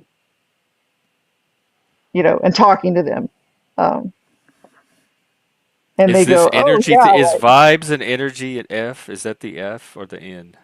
no, that's just a whole nother. To Oh, me, that's the next layer down. That's that energetic motivational level. That's sort of it's not cognition is a higher level. but isn't that part of their cognition? Like they navigate by vibes instead of logic. They build their cognition around the energy they sense and the vibes that they pick up from people rather than A lot. subjective internal value system, as if it were logic, which is entirely hypothetical because I don't understand it. Oh. But juxtapositionally, it must resemble that. That's the Because they sense vibes or they idea sense of it. energy and then they respond to what they're sensing from the energy. So they make decisions, Yeah. they I mean, I also, evaluate, make decisions, but I don't pick up this energy that they're talking. yeah, I don't know in what they're like, sensing. if I would try to explain it in the MBTI language, I would probably look at the FE function, which is the extroverted feeling, which isn't just about extroverting feeling, right? It's not about performative feeling. It's about um, sensing, that tends to be associated, that seems to be associated with that arena, sort of like it's described often as like talking about like social cohesion, and so those sort of like inner active vibes, right? Like the um and They can read the there room are and they can people MBTI adjust. types who pick up more on that, right? Like I would say people with FE second are the worst. The way they describe it, it's like they can feel everybody's vibes and feelings. It's almost like, oppressive empathy. It's like they can feel it and they can't shut it off. I don't ever, I And don't want I'm an empath. I definitely pick up on people's feelings, but it doesn't. I don't to, pick up but on can you kind of tune it. it out if you want? Um, Because it that would be depends, but what I pretty don't pick up on typically empathy. is this energy. Like if people are sitting on a panel or people walk in a room and Hmm. people read the room and then they adjust to the subjective states of everybody in the room. I don't pick up on that. But if Yeah, somebody's angry or anxious or sad or laughing, I will vicariously yeah. experience, or my brain will simulate that same emotion in me. So I think the sort of emotional vibes are somehow a different I think it is because wavelength than the to energetic empathy ones. to me is if you're angry, I can Yeah, simulate your anger inside of me, yeah. or pick up on your actual And anger, that's more however it on the works. modeled more on the cognitive level, like where the MBTI model works. But I can't walk into a room and read the room and then adjust to everybody's mood or whatever their state they're in at the moment. Yeah, well, like the Enneagram, the lower level, I often use the word like temperament to differentiate it from cognition, right? There's people's temperament. Type 8s walk into a room and they take up space energetically, or so my conversations with people Yeah, that apparently we seems to be do. the I think case. yeah. But my I, experience is, and in a certain way, it sort of proves the hypothesis that I'm type 8 is that I don't pick that up off other 8s. Other 8s to me are or if I emotionally do, I quiet. don't factor it. I ignore it.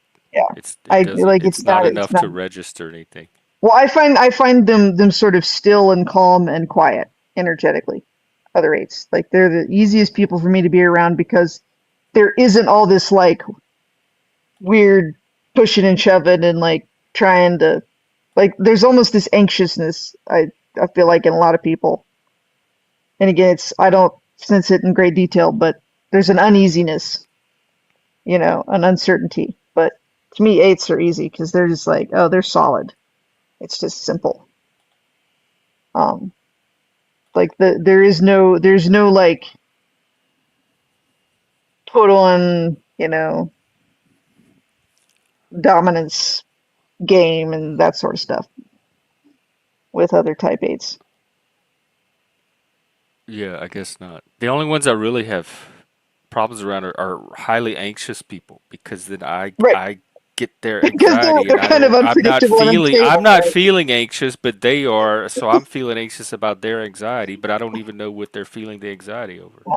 I feel like I feel what I feel is confusing, which is my equivalent of anxiety, right? Like I'm like confusing, therefore that gives me anxiety, right? Like I don't understand why they're doing that. Yeah, but then I start to feel the anxiety. And I don't, it's not an emotion I want to feel, and it's coming from Right. them. And so the confusion's there too, but also I start to take on the anxiety. And so that's really the only vibe type Yeah. I have a problem with. Otherwise, I'm pretty relaxed around people. Yeah. Well, I mean, ENTPs have FE third in their stack, right? Hypothetically, which means that they're pretty well developed at the vibe um, sensing. But my personal analogy is it's like it's a radio. You can turn the volume up and down. It's not like your first tool. Like it's not your favorite thing to do, but it's like ENTPs are tend to be pretty suave, right? Like as far as like being able to talk their way out of, they can sense enough that they can get away with. Like in my example, I get the eyeball from my mom in all kinds of social situations because she sort of has these rules she stays within socially to like not, they're like low risk. And I'm always like, me and my dad's the same way. We're always sort of like walking the edge of what is socially acceptable because we Yeah. can, it's like you can sense the vibes enough to know exactly how, where the line is. And so it's like, Like consciously? I'm more conscious of it now. I mean, I think that's Because something I I've walk the come edge from too, but studying not this. because I'm aware of any edge. Like I don't even know the edge is there. So Yeah. I don't sense what I can get away with or not. I feel like I I've just become know that conscious I'm that that's further what I out was on that already edge doing. than the people around me because Yeah. they're It's like, not that's what I doing was, what I'm yeah. doing. Yeah. It's like, that's what I do instinctively, right? Like, that's what I do subconsciously. And then by studying all this analytical psychology, now I can observe myself doing that. But I still don't know where the actual edge is. I don't sense any edge, like any rule or any lines. But I just know Right. that other people are in some kind of lines that I'm not. Right. But Well, I suppose don't have the I just feel ability to like perceive those yeah, I lines can push myself. it without going over the line. I get away with stuff that other people wouldn't get away with, socially. I can wear something to, a formal event that no one else could get away with. There's various reasons, layers to that, I mean, but yeah, I've done all of that too, but a just not lot of people consciously. wouldn't even try, right? Oh Like no, much, that's the well, thing. some I don't people would even know try and they what would to miss try and it. not try, so I just do whatever I Yeah, do. I just do it, but it somehow works. I Yeah. get, you somehow get away with that. So like that's pretty typical ENTP. That's a pretty typical ENTP behavior pattern. I want to say that. So you get points on that one. Uh, So it's either more of a function of I'm sensing something I don't realize I'm sensing, or a function of them. They're adjusting to something outside of yeah, themselves that I'm not aware they're adjusting to. I mean it's an interactive thing. So a contrast would be like somebody who would be, you could take the would be MBT typed as like a ISTJ. So their repressed function is FE, is that social sensing. Their tool function, which is their second, is T or constructive logic. So a very common pattern developmentally, as far as I can tell, is people with that sort of preference stack, because they're so uncomfortable and sort of they don't pick up on those vibes well, or they don't want to, or whatever, right? Like that's their least sophisticated function. Um, they instead use TE, the flip side of that, and they build a model of safe behaviors. And so and they can end up looking like very sociable, even though they're definitely introverts. they're kind of but if you watch them over time, if you know them over time, you'll see them repeat these sort of like safe behaviors in response to social cues over and over and over again. You know, and they typically don't push the borders, right? Like they've got this nice functional set of responses to common social, you know, encounters that works out for them. I know a lot of autistic people that do that. Yeah, and well, We like my both could mom's. pass as robots. What? Star Trek. We have Star Trek fans and robots. That's how we're coming across tonight. Well, Talking at a fast with go. I don't feel like we're talking any faster than any other conversation. In fact, some of the conversations about politics or drama seem to be a lot faster than I feel like this is we're. kind of medium speed. You Yeah, know, to me it feels medium too. But yeah. it's interesting how it's perceived from the We've hit a outside. stride though. We've got a rhythm going.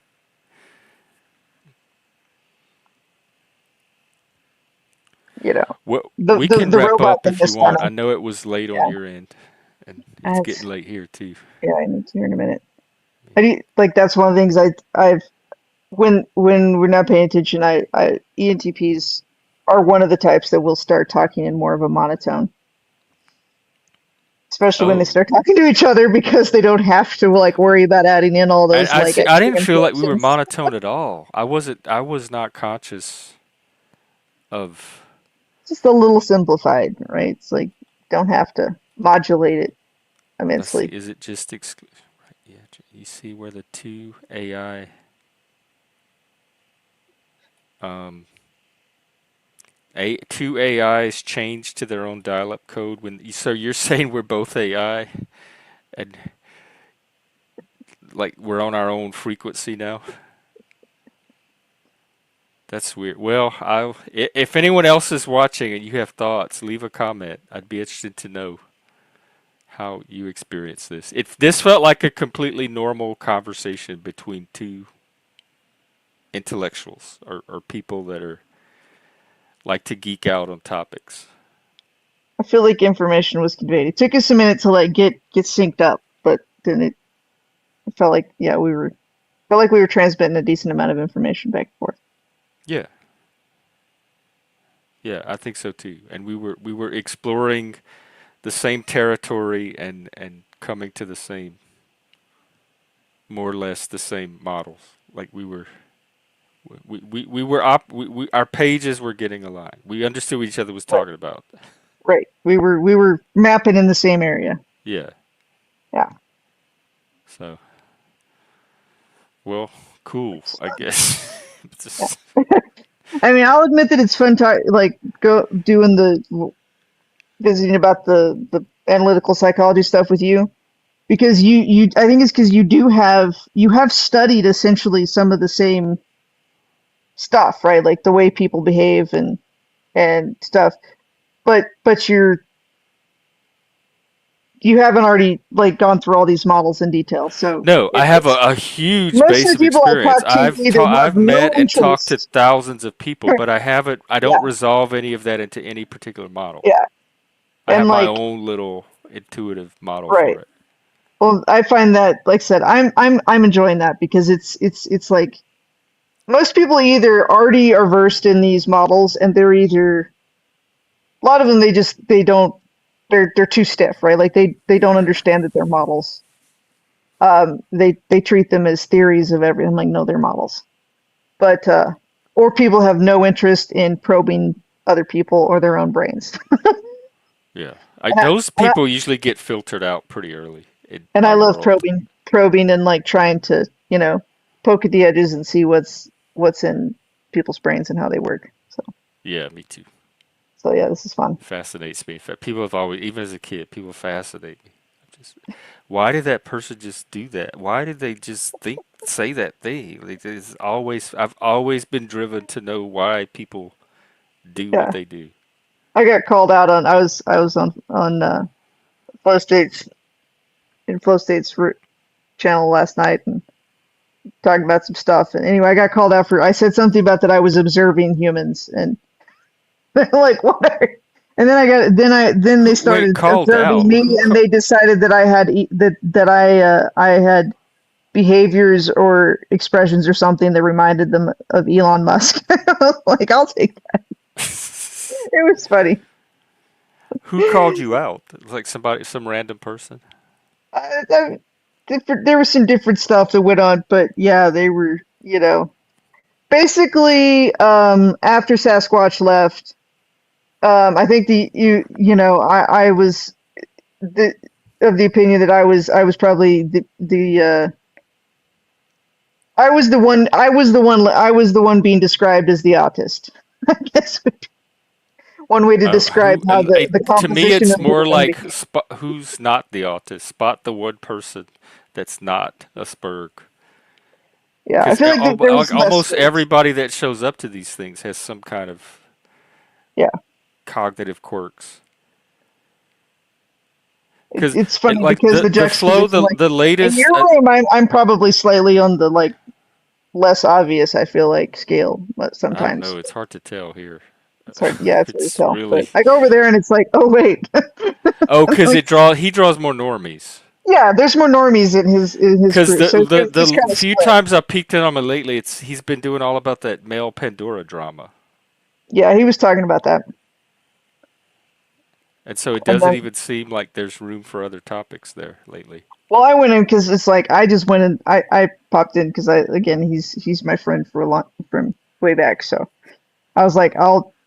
We've been through many episodes of the inevitable critical mass of internet drama Oh, back in the day. So I was like, I'll go commiserate with them and laugh at the, because people, it's always funny because people, it's like their first time through the internet drama, like meat grinder.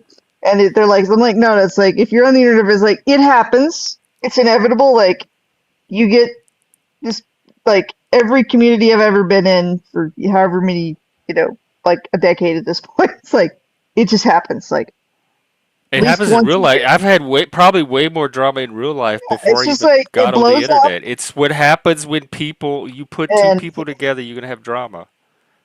yeah, but just some people like end up, you know, ex it gets out of hand and it explodes and it's like this giant drama thing. And I'm like, you just laugh and you dance on the ashes of the drama. And I was laughing. Yeah, I Well, was, speaking of because people drama, were taking it way too seriously. I was like, I want to but then address anyway, this I got to comment talking by about it. Frank. And Frank, you're not one of the people I'm including. If that what you're referring to, and if you're talking about me, I don't hide behind I'm very open about it, and I don't claim any special status because of it. So I don't know what you're talking about. I'm definitely not a victim, or I don't see myself as a victim. You could just be trolling too. And yes, I am gonna get some sleep. Well, I mean, are they complaining because we're referencing like another panel or something? I mean, like that's inevitable because communities overlap. But I don't know. I don't know yeah, what he's talking about. but I mean, no, normally I can basically tell. after he finished talking about the drama, then I showed up and got to I talking think about I it. suspect also he's just popped it at the last minute. It doesn't even really know what the Yeah, conversation's been about. but yeah, it was funny because I did end up getting an argument with one guy, and I actually Oh I'd been yeah, in it. I meant to I'd been ask in. you, was that what you and Zephyr were talking about? Yeah, what's his name? Is like AJ or something. He talks real fast, and anyway, what was funny is I had been insulting him for most of the night because that was kind of the mode I was kind of, oh, that's what I was doing. I was just throwing out casual, observational insults and that was kind of the mood of the panel for a while. And then anyway, and then I got to the point where we were kind of going to have a conversation about a topic. And so I actually said something that from my perspective was not mean and was not intended as sort of a like throwaway troll observation.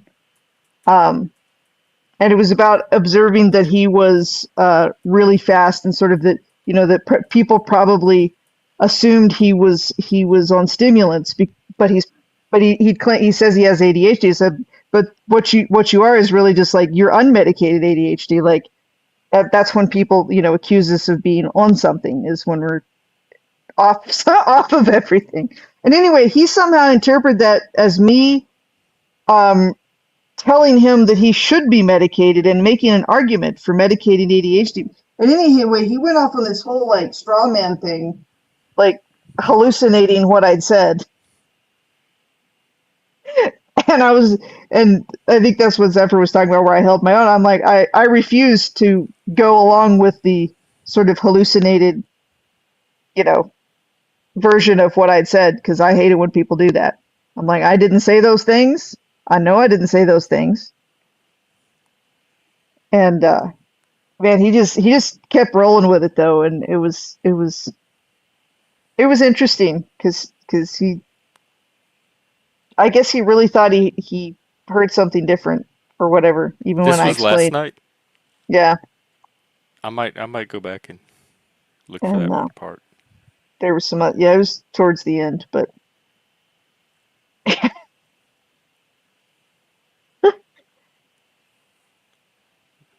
I don't know. It was interesting. Like, and I was telling like I was saying in the chat, I was like, it was good for me to go and exercise being in a less just sort of uh low, like around here, like in your channel, that's what I like, is I feel like I can sort of operate at my low energy, like default states. I don't have to pay much attention and just sort of, it's easy. And over there, it's like I have to work a little harder. I have to practice some of my other Oh, that's interesting. ways of Yeah, I never interacting think with about that. people. Yeah, well, this place is designed where people can come and kind of Yeah. calibrate to their natural norm, to just be their natural self without all that work, without the masking. Well, like I've been on the internet, like I know the roles that I can fund, kind of like where I can fit into these panel groups. But the one, but like Flow State's channel, like me just falling into a nice intellectual conversation is not generally what's going to happen. And that's And straight because Flo he is kind of like he's capable of that, and oh, he's he's a total nerd. I know him well enough for uh, that, but his but panels are not. Like his he's panel doesn't draw the nerds, but he himself can have nerd yeah, conversations. yeah. But one of the things is I think is that on his channel, when he's on other people's channel, he'll be more the nerd, right? Like he's often, I think, like the voice of reason. Like he ends up being that role of kind of the calm, almost intellectual person on a lot of other people's panel. On his own panel, he kind of has to be instigator too. Like he kind of dumbs it down, and it's structural because he has to. It's one of those things. In order to manage the crowd he has, that requires that he be a certain way, and sort of. I mean, Um, he's very intelligent on his own panel, yeah, but he doesn't draw other intelligent people. I mean, not that they're not intelligent, but it's not they don't go there for high level intellectual right. conversation. They go for sensation and drama and Yeah, well, he's to got get a that mixture. charge. There's some sort of He's a like, carnival barker. yeah, I mean, like that. His the way he runs his channel, his position is he sort of has to be an instigator. He Yeah, keeps them stirred up and whatever. And yeah.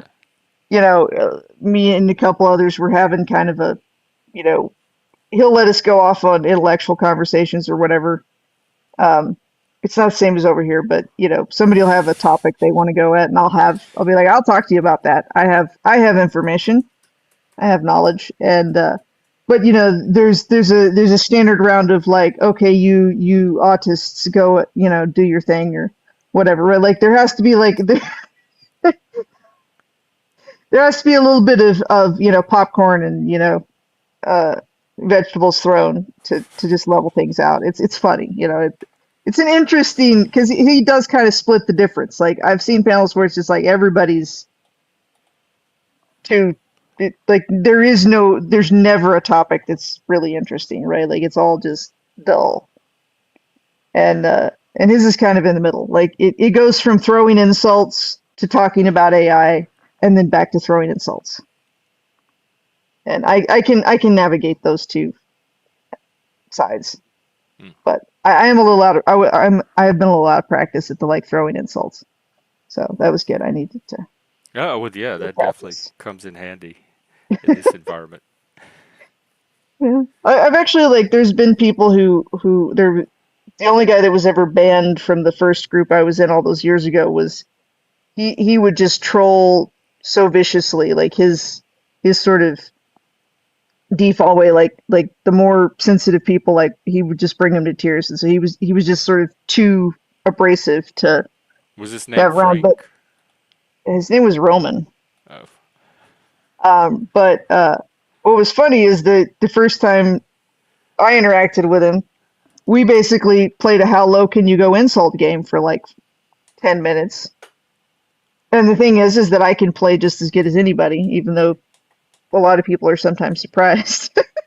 And anyway, we played that game, and then after a few minutes, and basically I proved that I could meet him cut for cut.